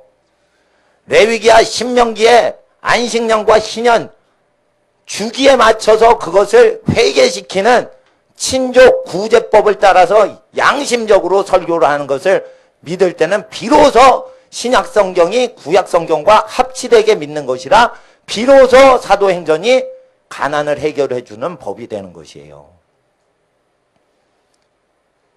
하나님 앞에서 우리는 여호와를 아는 지식이 없어서 교회가 망하는 것이요. 착한 일하고 망하는 것입니다. 착한 일 좋아하지 마세요. 요즘은 착한 일에서 사람의 호기심과 인정을 받기 위해서 마케팅하기 위해서 착한 일을 해요. 재벌업체 중에 비영리 장학재단을 운영하지 않는 단체가 없어요. 장학재단을 만들어야지 이미지가 업이 되거든요. 그러는데 그 혜택 받는 것은 전부 회사 임원들이 해외 연수 갈 때 장학금을 받아요. 그게 뭔 장학금이요, 그게? 부자 임원들이 해외 연세 가고 해외 유학 갈 때 하는 건데 그게 무슨 장학재단이요, 그게? 가난한 학생하고 무관한 거예요, 그거. 그러니까 재벌업체에서 장학재단과 모든 비영리단체 운영하는 것은 판촉 활동을 위해서 옷을 입은 거예요. 비영리단체를 운영하려면 모세의 율법에 자기 소득이 없는 사람만 해라 이랬어요. 근데 자기 소득이 있는 재벌 총수가 왜 비영리단체 이사장을 하는지 모르겠어. 그게 불법이라는 걸 아셔야죠. 모세의 율법을 주야로 묵상 안 하니 재벌 총수가 비영리단체 이사장 하는 게 도적질 하는 것인 줄 모르고 걷다 전 재산을 빌 게이츠 재단에 바치더라 이거예요. 미친 사람들이라 이거예요. 하나님 앞에서 재벌단체의 자선단체다 이래가지고 그걸 운영하는 사람이 매달 영리소득을 영리법인은 아무리 돈을 벌어도 그게 합당화되는 세상법의 기준으로 영리기업이에요. 영리 활동을 돈을 목적으로 하는 사람이 자선단체 그거 운영하는 거 불법이에요. 모세율법에는. 그래서 함부로 착한 일을 못하게 하시는 게 하나님의 뜻인 거예요. 함부로 착한 일 해보세요. 별놈의 사기꾼이 다 등장합니다. 우리는 여호와를 몰라서 멸망했던 호세아 시대와 같이 살고 있어요. 여호와를 알자 힘써 알자. 사도행전 알았다고 아는 게 아니에요. 율법을 정확히 이해를 한 상태에서 복음서의 기준잣대로 요걸 이해를 해야 돼요. 그래서 말씀 듣는 것이 말씀 읽는 것보다 더 거룩한 것이에요. 말씀을 잘 들어주셔야지 비로소 읽는 눈이 생기는 것이에요. 듣지를 아니하였는데 어떻게 성경 읽기를 합니까? 잘 들으셔야지 되는 거예요. 듣지를 않으니까 여기저기서 돈 구호 단체에서 돈 달라고 하는 거 팍 퍼주지 재벌한테. 그러니까 생계가 쪼들리는 거예요. 하나님이 돈이 모자랐으면 10의 2조를 내라고 했겠지. 하나님이 머리가 바보라서 11조 내라고 했냐 이거요. 10의 2조를 내면 백성들이 가난해지니까 하나님이 그걸 싫어해요. 10의 1조는 그것이 하나님 자녀들이 복을 받는데 10의 3조나 10의 5조보다 더 적절해서 11조라고 지혜가 가장 높으신 하나님이 정하신 거라 바보같이 그걸 믿어야지 10의 5조를 냈다고 10의 1조보다 탁월하다고 믿으시면 안 된다 이거예요. 그러니까 하나님을 어린애처럼 믿으셔야 돼요. 엄마 말씀을 그냥 더하거나 빼지 않는 어린 애기처럼 믿으셔야 돼요. 근데 자꾸만 빼죠. 그러니까 마르크스주의자 해석이 나오는 거예요. 사도행전 읽으면. 이게 좌파 해석이 나오는 거예요. 그러니까 모세율법이 선하다. 그래서 얼마나 거룩하냐 이거예요. 제가요.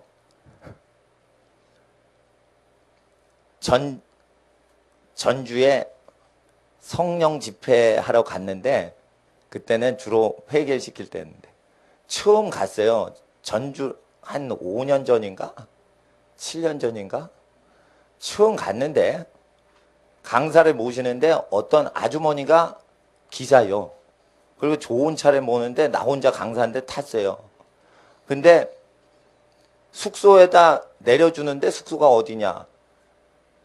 모텔인데 아주 나쁜 동네에 있는 모텔이에요. 그거는 그 네온 사인이 번쩍번쩍 하면서 술 팔고 뭐 음란업소가 많은 그런 동네 싸구려 모텔에 강사 숙소를 이제 마련해 주셨어요. 그래서 딱 가니까 그 동네가 그렇게 나왔어요. 그래서 이거 뭐 내가 대접받는 위치에서 뭐라고 말하긴 뭐하고. 근데 손님을 잘 모신다 이래가지고 그 모텔 주차장 안으로 뭐가 이렇게 치렁치렁 내려가 있어. 어떤 인물이 그 모텔에 출입하는지 정체불명이 되게 이렇게 내리는 가림막이 있더라고.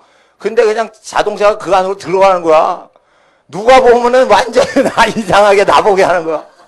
지금 이거 인터넷에 내가 지금 공개를 하는 거예요. 왜 그러냐면 나는 그때 이 기본이 안 되신 것 같다. 장의자에서 목사님 교회에서 주무셔야지 이러고 장의에서 자면 난 장의자에서 잘 자요. 이불 안 줘도 양복 입고 잘 자요. 장의자에서 다음날 집회를 위해서. 근데 그런 동네 주의종을 묵게 하면 안 되는데 또 그런 업소에다가 묵게 하면 안 되는데 돈을 절약해야 되니까 걷다가 이제 싸구려 모텔이 거기밖에 없으니까 거기 묵게 해주는 거예요. 근데 미안하니까 그 잘 차에서 많이 걷지 말라고 거기다 이렇게 내려주는데 그거 자체가 불친절인 거라. 나는 원치 않은데 왜 이러는 거야 이거. 어디서 기본 교육이 안 되신 아줌마가 이거 차를 몰더니 이렇게. 그건 남자도 아니오 머스마도 아니오.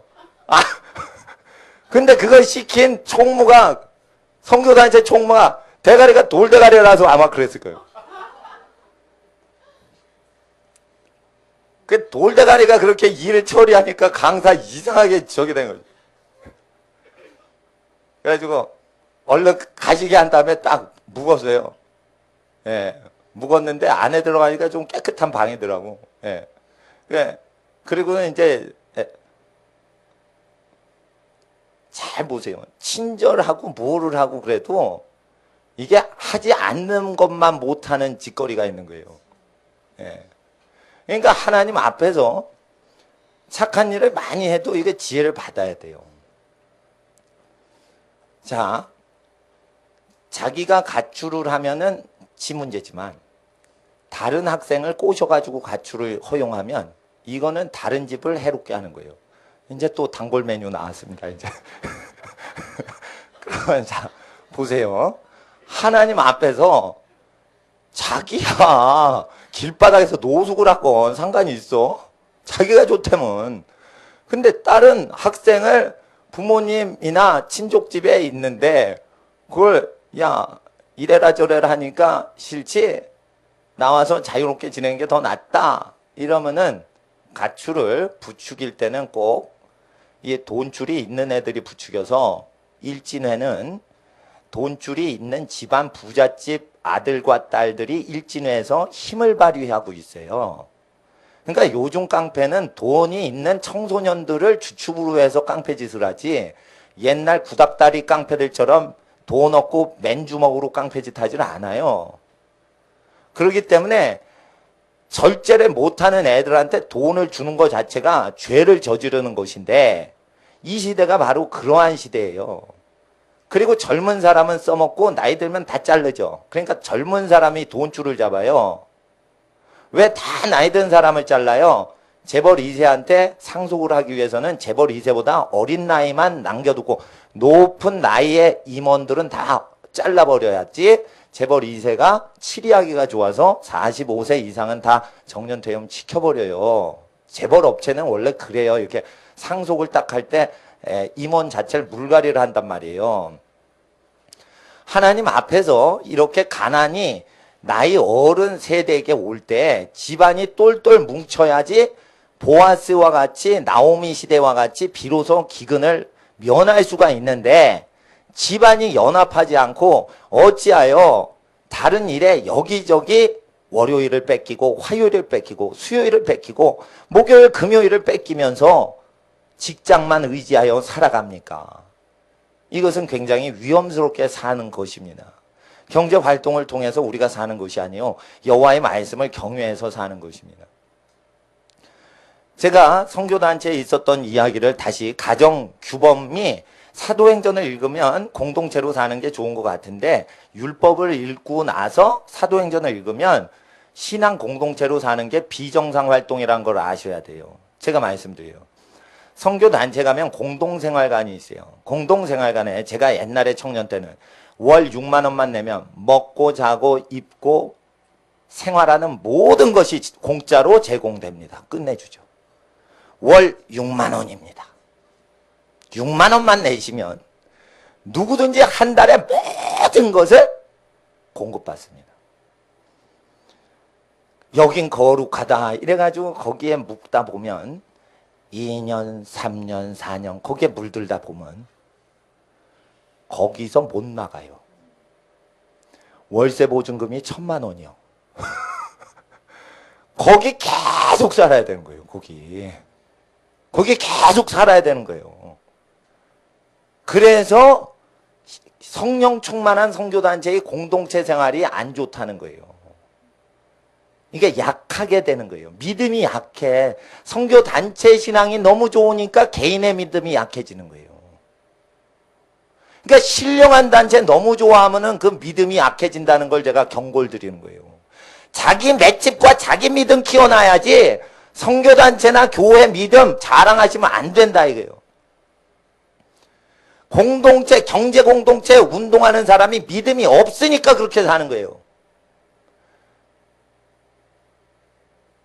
집안 식구가 3명밖에 없어. 그럼 3명 갖고 버텨내고 사는 사람이 믿음 좋은 거예요. 이거. 3명 갖고 이게 돈 되겠냐? 30명 규합해가지고 돈을 같이 살자. 이런 믿음 없는 거예요. 믿음 제일 좋은 사람. 혼자 사는 고학생, 고시원에 홀로 독거하는 사람. 믿음 끝장나게 좋지 않으면 생존 자체가 이거 불가능합니다. 이거. 그러니까 지금 자기는 혼자 있고 이거 독서실에 혼자 기거한다. 샤워실도 없는 데 있다. 좋은 상황에 지금 들어간 겁니다. 믿음을 끝장나게 그때 키워놓으셔야 되는 때입니다. 도와주는 사람이 아무도 없으면 그때가 좋은 시절입니다. 그때 믿음을 키워놓으셔야 됩니다. 선교단체 공동생활관 투숙해서 들어가죠. 입소하죠. 믿음 안 커져요. 다 줘요, 다 줘. 잠바 없어? 잠바 줘. 양말 나 많은데 새 거 선물 받아서 양말 가져. 털 장갑 있고 벙어리 장갑도 있어. 겨울철인가 하나 가져. 다 줍니다. 거의 날라리들이 됩니다. 이게 영적인 날라리들이 이제 등장을 합니다. 이제 한번 10년 동안 거기서 살아보세요. 영적인 날라리들이 됩니다. 이제. 근데 겉보기엔 신령합니다. 치명적으로 됩니다. 나중엔 교회에 힘이 되는 소와 같은 일꾼이 아니라 나귀같이 당근을 얻어먹기 위해서 일하는 척을 합니다. 소와 나귀는 같이 결의를 끌지 못하게 했습니다. 그래서 믿음을 키우셔야 돼요. 경제활동할 때 믿음 키우셔야 되고. 그리고 제가 말씀드립니다. 교회는 의인들이 모이는 게 아니에요. 죄인들이 많이 와서 의롭게 되고 있는 목욕탕과 같은 겁니다. 때가 많은 사람이 목욕탕 와서 때가 다 벗겨지듯이 그런 목욕탕과 같은 것이에요. 더러운 사람이 목욕탕 갑니다. 나올 때 깨끗이 됩니다. 이게 영적인 기능인 목욕탕 기능과 같은 교회의 영적 기능을 보이는 것입니다. 그래서 공동체 생활을 주로 제가 권해드리지 않는 이유예요. 공동체 생활하다가 성적인 스캔들이 많이 생기는 것을 제가 많이 알고 상담을 했기 때문에 저는 주로 남자들 상담을 많이 합니다. 그러면 거룩한 일을 많이 하다가 보니까 헌신적으로 하다 보니까 죄를 안 짓냐 남자들이 젊은 애들이 짓더라 이거예요. 착한 일을 오히려 안 했으면은 탈선을 안 했는데 착한 일을 하고 유무상통하다가 같이 살다가 사고를 남자애들이 쳤다 이거예요. 그게 드무냐 많다 이거예요. 그래서 같은 건물 내에 미혼 남자나 여자가 믿음이 좋아서 거주하는 거는 저는 절대 금물을 합니다. 금지합니다. 왜 그러냐면 믿음이 아주 좋은 사람들이 사고를 쳐요. 자기를 과신하고 모세율법을 건너뛴 거예요. 무지무지 믿음 좋은 사람이 유무상통하자 이러면서 다 알거지 만들듯이 좋은 게 아니라 이거예요. 그게 좋은 게 아니라 이거예요. 그래서 하나님 앞에서 거룩할수록 더 겸손해져야 되는데 거룩하면 겸손해지질 않고 목사님 말씀을 이해를 못하는 경우가 많습니다. 그래서 청년들은 나만 나면은 튀어져 도망갔습니다. 팝콘처럼 뜨겁게 은혜를 받게 하면 튀어서 나갑니다. 근데 안 나가시는 분들은 이것은 성경 자체를 믿으려고 하시는 내용에 믿음이 있는 분들이라 안 나가는 거지 이거를 개인적으로 찔러버리면은 다 나가버려요.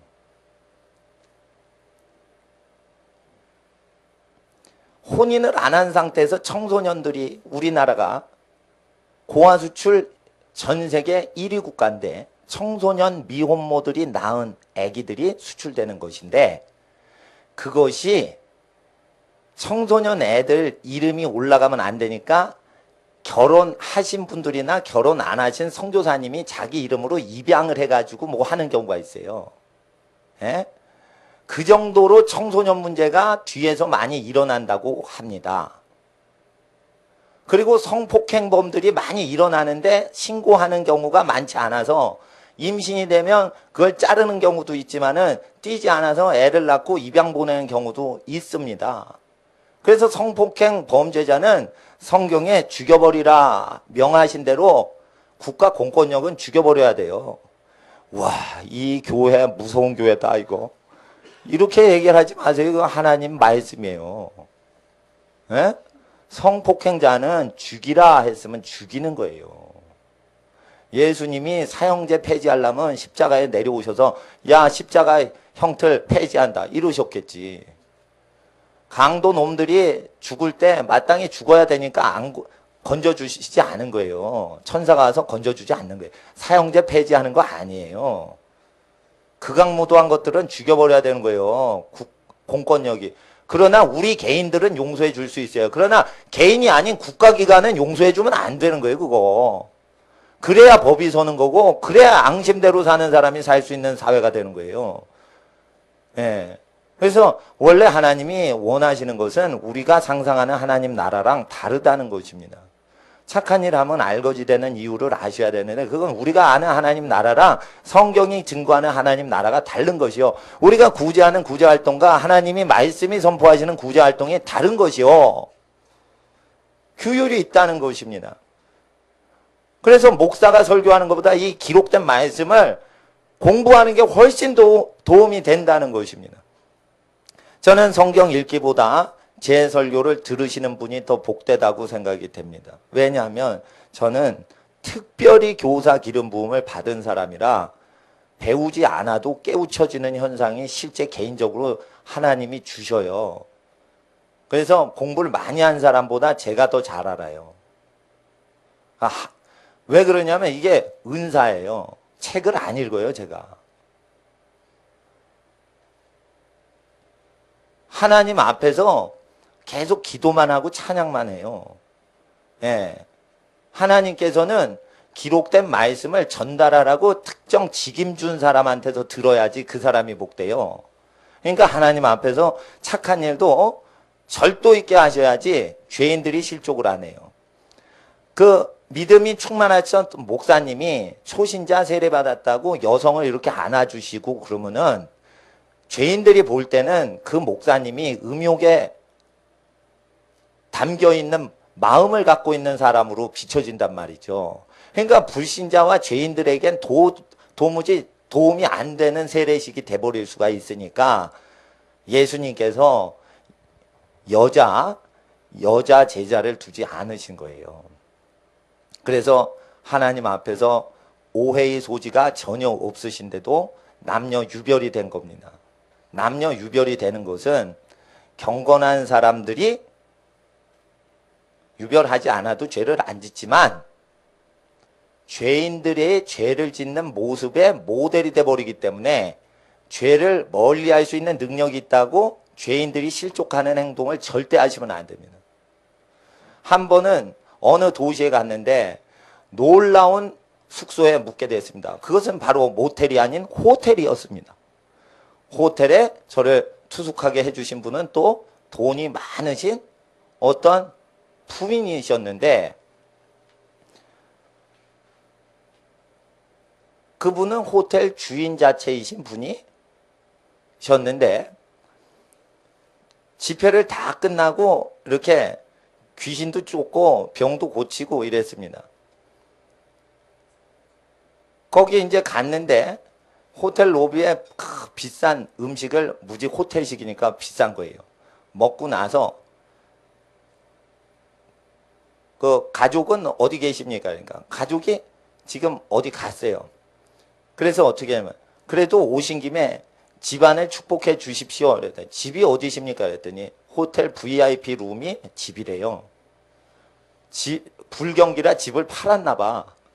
그래서 호텔 스위트 룸이 자기 사장 집이래. 그래서 난 기도를 안 해줘 버렸어요. 내가 스위트룸에 유부녀하고 들어가서 거기 왜 축복을 해요? 근데 그분은 착한 마음으로 그렇게 한 거예요. 착한 마음으로 한 걸 내가 알아요. 아무 나쁜 생각이 없는 분이에요. 그러면은 그 사람을 그때 나는 그분이 무지 착한 분인 걸 알아요. 그리고 무지 불쌍하게 사셨고 고난을 당하시다가 부자가 된 집이에요. 그러니까 그걸 아는데도 불구하고 그 사람을 그때 나쁜 사람 취급을 해버렸어요. 근데 착한 사람인 걸 알아서요. 나쁜 사람 취급을 해버렸어요. 근데 착한 사람인 거 아는데 아주 속이 미안하지. 미안합니다. 당신 착한데도 내가 나쁜 사람 취급을 해버리겠습니다. 하고는 싹 나쁜 사람 취급을 해버려서 당황하게 만들면서 신뢰를 범한 것처럼 탁 해서 미안해서 다음번엔 강사가 오면 그런 요청을 한 번도 못하게 그냥 당황스럽게 만들어버렸어요. 아주 나쁜 목사요, 나는. 싹 계획적 의도적으로 이래가지고 난감하게 만들어버렸지. 아주. 왜 그러냐. 원수가 돼야지 이 아줌마가 교육이 되거든. 나는 가출을 유도했던 것들이 여기서 옛날에 나를 제일 보필했던 청년 것들이었는데 그것들을 왜 나쁜 놈 취급했냐. 그렇게 해야만 다른 청소년이나 다른 애들을 미혹을 못해서 사실은 그놈들이 그렇게 나쁜 놈이 아닌데도 돌대가리 들인 건 확실해요. 그러나 아주 나쁜 놈은 아니란 말이요. 그러나 아주 나쁜 놈화 시켜서 경계를 시켜야만 다른 영혼들이 교훈이 되기 때문에 나쁜 놈화 시켰는데 사실은 내가 뻥친 건 하나도 없고 진짜로 문자 그대로 내가 얘기를 해서 나쁜 놈화 시켰어요. 내가 덮어버리면은 나쁜 애들 아닌 걸로 할 수 있어요. 근데 뻥을 안 쳤어요. 안 쳤어. 그대로 했어요. 근데 내가 그대로 말하면 진짜 나쁜 놈이다 이렇게 하는데 그 애들은 의리는 좀 있는 애들이에요. 그러나 나쁜 짓 하는 걸 회개를 안 하니까 내가 그렇게 하는 거예요. 이와 같이 좋은 짓을 하는 게 나쁜 짓인 경우가 있고 나쁜 짓을 해야지 하나님 앞에 선지자 역할을 할 수 있는 경우도 있습니다. 그러니까 우리는 사도행전을 읽으실 때 예수님이 순종치 아니한 자는 진노를 받게 되고 영생을 보지 못하고 라는 복음의 내용이 굉장히 심각한 내용으로 전달이 됐는데 니고데모가 예수님한테 와서 그 영생을 얻게 됐다는 것입니다. 또한 루스드라 지역에 있는 사람들이 바울과 바나바한테 엄청난 심각한 순종을 해야 되는 굉장히 어려운 설교를 듣고 구원을 받을 만한 믿음을 안진뱅이가 얻었다는 걸 기억해야 됩니다. 이건 단순히 좋은 소식입니다. 즐거운 소식입니다. 예수님 오셔서 여러분을 유쾌하게 합니다. 이런 내용이 아니에요. 굉장히 사람 당황스럽게 하는 내용이에요. 이런 걸 받으려면 겸손해야 돼요. 겸손해야 되는데 청년 애들이 나를 배신하고 딴짓거리하고 나간 것은 겸손하지 않아서 그런 거예요. 왜 그러냐? 목사님이 청소까지 다 해주고 먹을 거 있을 때 내가 다 돈 대줘요.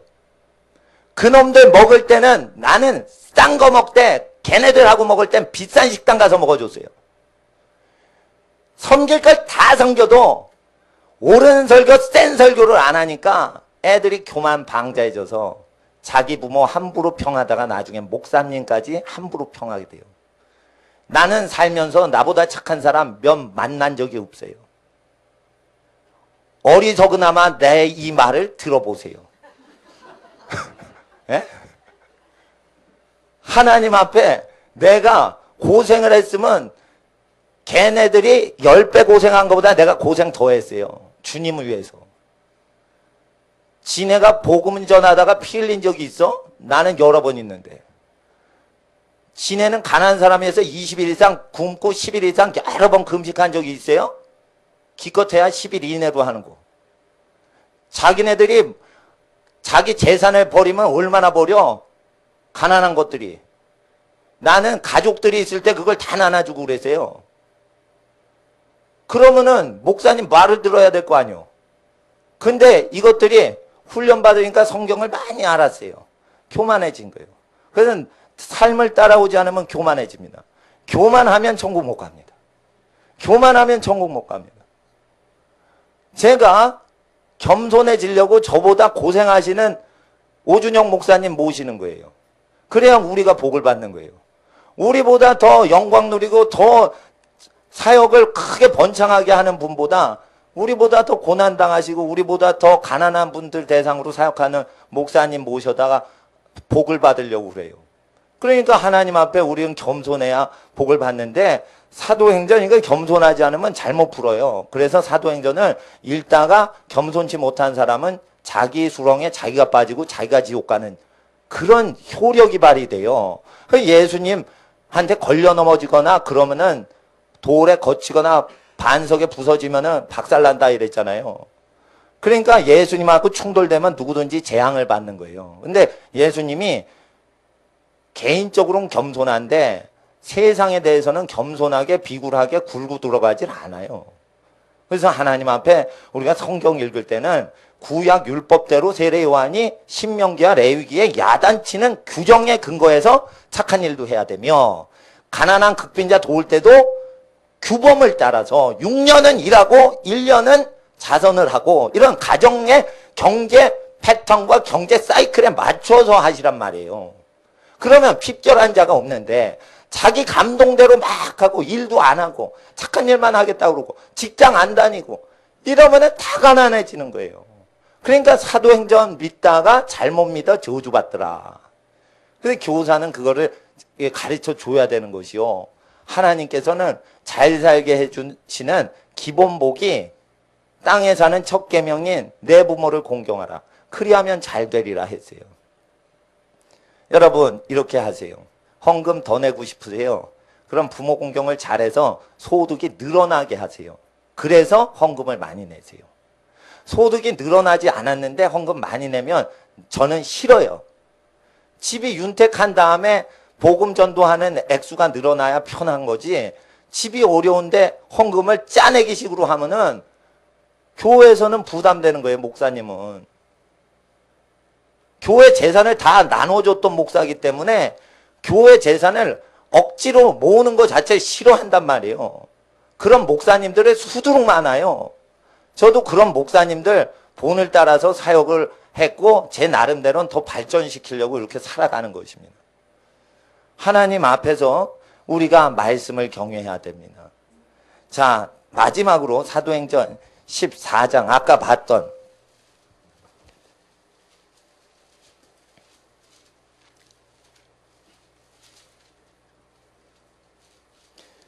7절에 거기서 복음을 전하니라. 그것은 복음서를 그대로 전했어요. 복음서를 그대로 믿으니 9절에 바울의 말한 것을 안진뱅이가 듣는데 바울의 말하는 복음서 그대로 전하는 바울의 내용을 그대로 믿는데 그 믿는 정도가 희미하게 믿는 게 아니라 예수께서 말씀하신 걸 바울이 사람만 바뀌었지 예수님하고 똑같이 증거하시니 마태복음에 기록된 내용을 똑같이 믿더라. 천하만국에 전파되는 내용을 이 루스드라 지역도 동일하게 믿더라. 마포 사무엘 목사님이 평양신학교에서 증거했던 마태복음 내용과 똑같이 2000년 전에 루스드라 안전뱅이는 믿더라. 그래서 복음은 똑같고 시대와 지역은 다른 것입니다. 똑같이 믿는데 그 복음 내용을 확실히 쥐고 있으면 천당 가고 확실히 안 지면 놓쳐버리면 천당 가는 티켓을 놓치는 거예요. 그래서 복음서 그대로 믿어야 되는 거예요. 착한 일도 복음서대로 해야 되는데 복음서 읽지 않고 착한 일 하면은 안 좋은데 복음서 기준대로 가정을 세우는 방식으로 가난한 사람 도와주면 복을 받고 가정을 무시하고 착한 일 하면 저주받습니다. 하나님 앞에 여러분 가정이 연말을 맞이하여 아기 예수 오신 것은 이 복을 주시려고 오셨지 무슨 다른 것을 주시려고 오신 게 아닙니다. 이 복음을 위해서 오신 것입니다. 이 시간 성탄의 모든 축복이 여러분 가정에 충만하시길 주의 이름으로 축원합니다. 아멘. 이 시간 기도하겠습니다.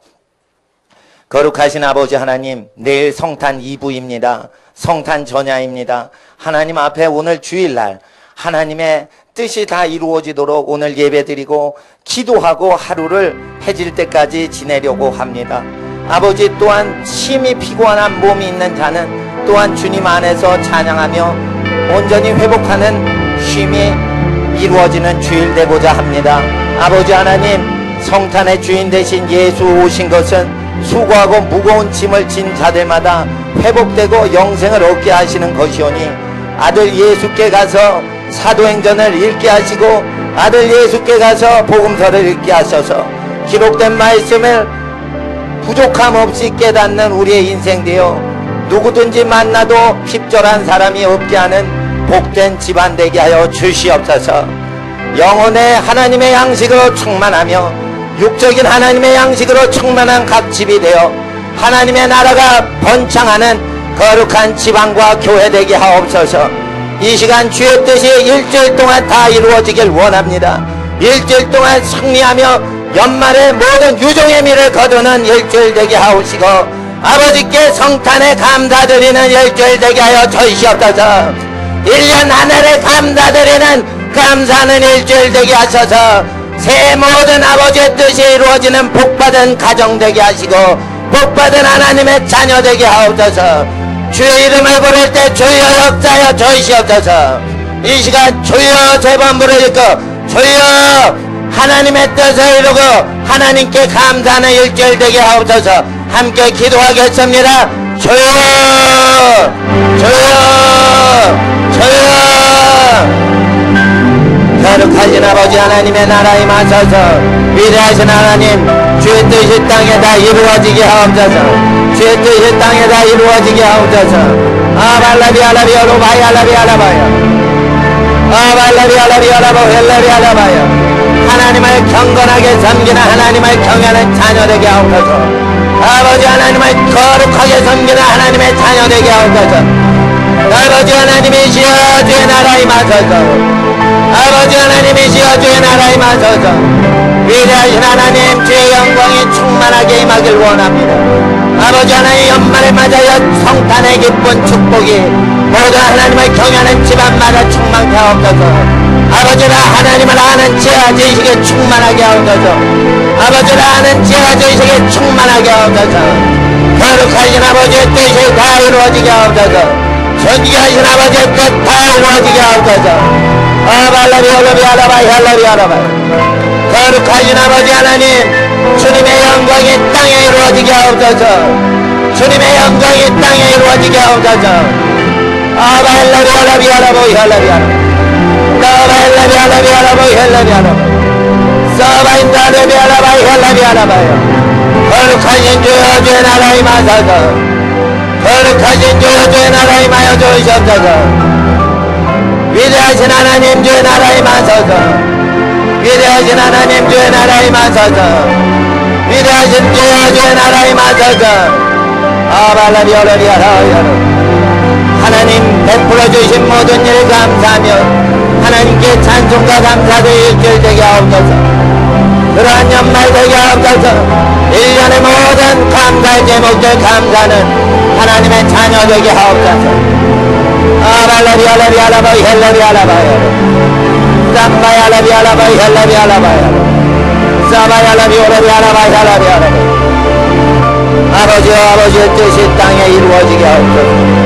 아버지와 아버지의 뜻이 땅에 이루어지게 하옵소서. 아버지와 아버지의 뜻이 땅에 이루어지게 하옵소서. 아버지의 뜻이 땅에 이루어지게 하옵소서. 아버지의 뜻이 땅에 이루어지게 하옵소서. 아버지여 선한 일을 행하시는 아버지여 아버지의 선한 일이 이루어지게 하옵소서. 아버지의 뜻대로 아버지의 방식대로 선한 일을 이루어지게 하옵소서. 선한 일을 이루어지게 하옵소서. 선한 일을 이루어지게 하옵소서. 아발라비 알라바 헬라비 올라비 알라바. 아발라비 올라비 알라바 헬라비 올라비 알라바. 사발라비 알라비 알라바 헬라비 알라바. 사바이 헬라비 알라비 알라바이 헬라비 올라비 알라바. 사바이 헬라비 알라바이 헬라비 알라바야. 사바이 헬라비 알라비 알라바이 헬라비 알라바. 사바이 헬라비 알라비 알라바이 헬라비 알라바야. 사바이 헬라비 알라비 알라바이 헬라비 알라바야. 일주일 살아가며 승리하는 일주일 되게 하시고 다가오는 새 희망찬 소망으로 충만하게 준비하는 일주일 되게 하옵소서. 지난 1년을 감사하며 다가오는 새 소망으로 하나님께 준비하는 일주일 되게 하옵소서. 아버지 하나님의 뜻이 땅에 다 이루어지게 하옵소서. 주의 뜻이 다 이루어지고 주님의 영원하신 뜻이 이루어지는 일주일 되게 하시고 중요한 만남들 이루어지는 일주일 되게 하시고 가정의 온전결에는 일주일 되게 하옵소서. 아버지의 뜻이 땅에 다 이루어지게 하옵소서. 아버지의 뜻이 땅에 완전하게 이루어지게 하옵소서. 주의 나라 임하소서. 거룩하신 아버지 하나님, 한 해 지나간 모든 일 중에 좋은 것을 감사하는 일주일 되게 하사 아버지 하나님 영광 받으시는 일주일 되게 하옵소서. 또한 다가오는 새해를 믿음으로 준비하는 거룩한 예비된 일주일 되게 하옵소서. 하나님을 더욱더 사랑하고 안식하며 추운 겨울 하나님의 뜨거운 사랑을 더 누리는 일주일 되게 하옵소서. 모든 가정마다 더 거룩하고 완전하고 더 복을 예비하는 거룩한 일주일 되게 하옵소서. 하나님께 일주일 맡겨드리며 하나님 앞에 또 거룩한 예물 주님께 바칠 때 하늘의 복이 모든 예비된 모든 축복 드리고 섬기는 모든 가정마다 함께 하시고 행하는 모든 일의 복으로 함께 하시고 아버지 하나님 거주하는 모든 집안 전체의 모든 관계 위에 평화의 왕이신 예수여 모든 은혜와 축복과 평강과 축복 은총으로 함께하여 주시옵소서. 모든 좋은 것에 가장 좋은 것 주시는 하나님의 은혜가 연말을 맞이한 모든 이 시간 가운데 모든 집안에 함께 하시고 예수님 이름으로 하나님께 감사와 영광 돌리게 하옵소서. 우리의 귀한 것들 그리고 우리의 귀한 시간들과 물질과 마음과 뜻과 정성 주님께 바치오며 이 시간 주님께 감사드릴 때 지금은 우리 주 예수 그리스도의 은혜와 아버지 하나님의 사랑하심과 성령 하나님의 인도하시는 모든 축복이 하나님께 기쁜 성탄 기뻐하며 즐거운 성탄에 하나님께 감사드리는 모든 성도들 머리머리 위에 하나님 자녀들의 모든 범사와 그 가정 모든 범사 위에 모든 그 가정 일들과 자녀들 위에 밖에서 행하는 모든 사업과 모든 만남 위에 이제로부터 그 모든 축복이 함께 하시길 간절히 축원하옵나이다. 아멘.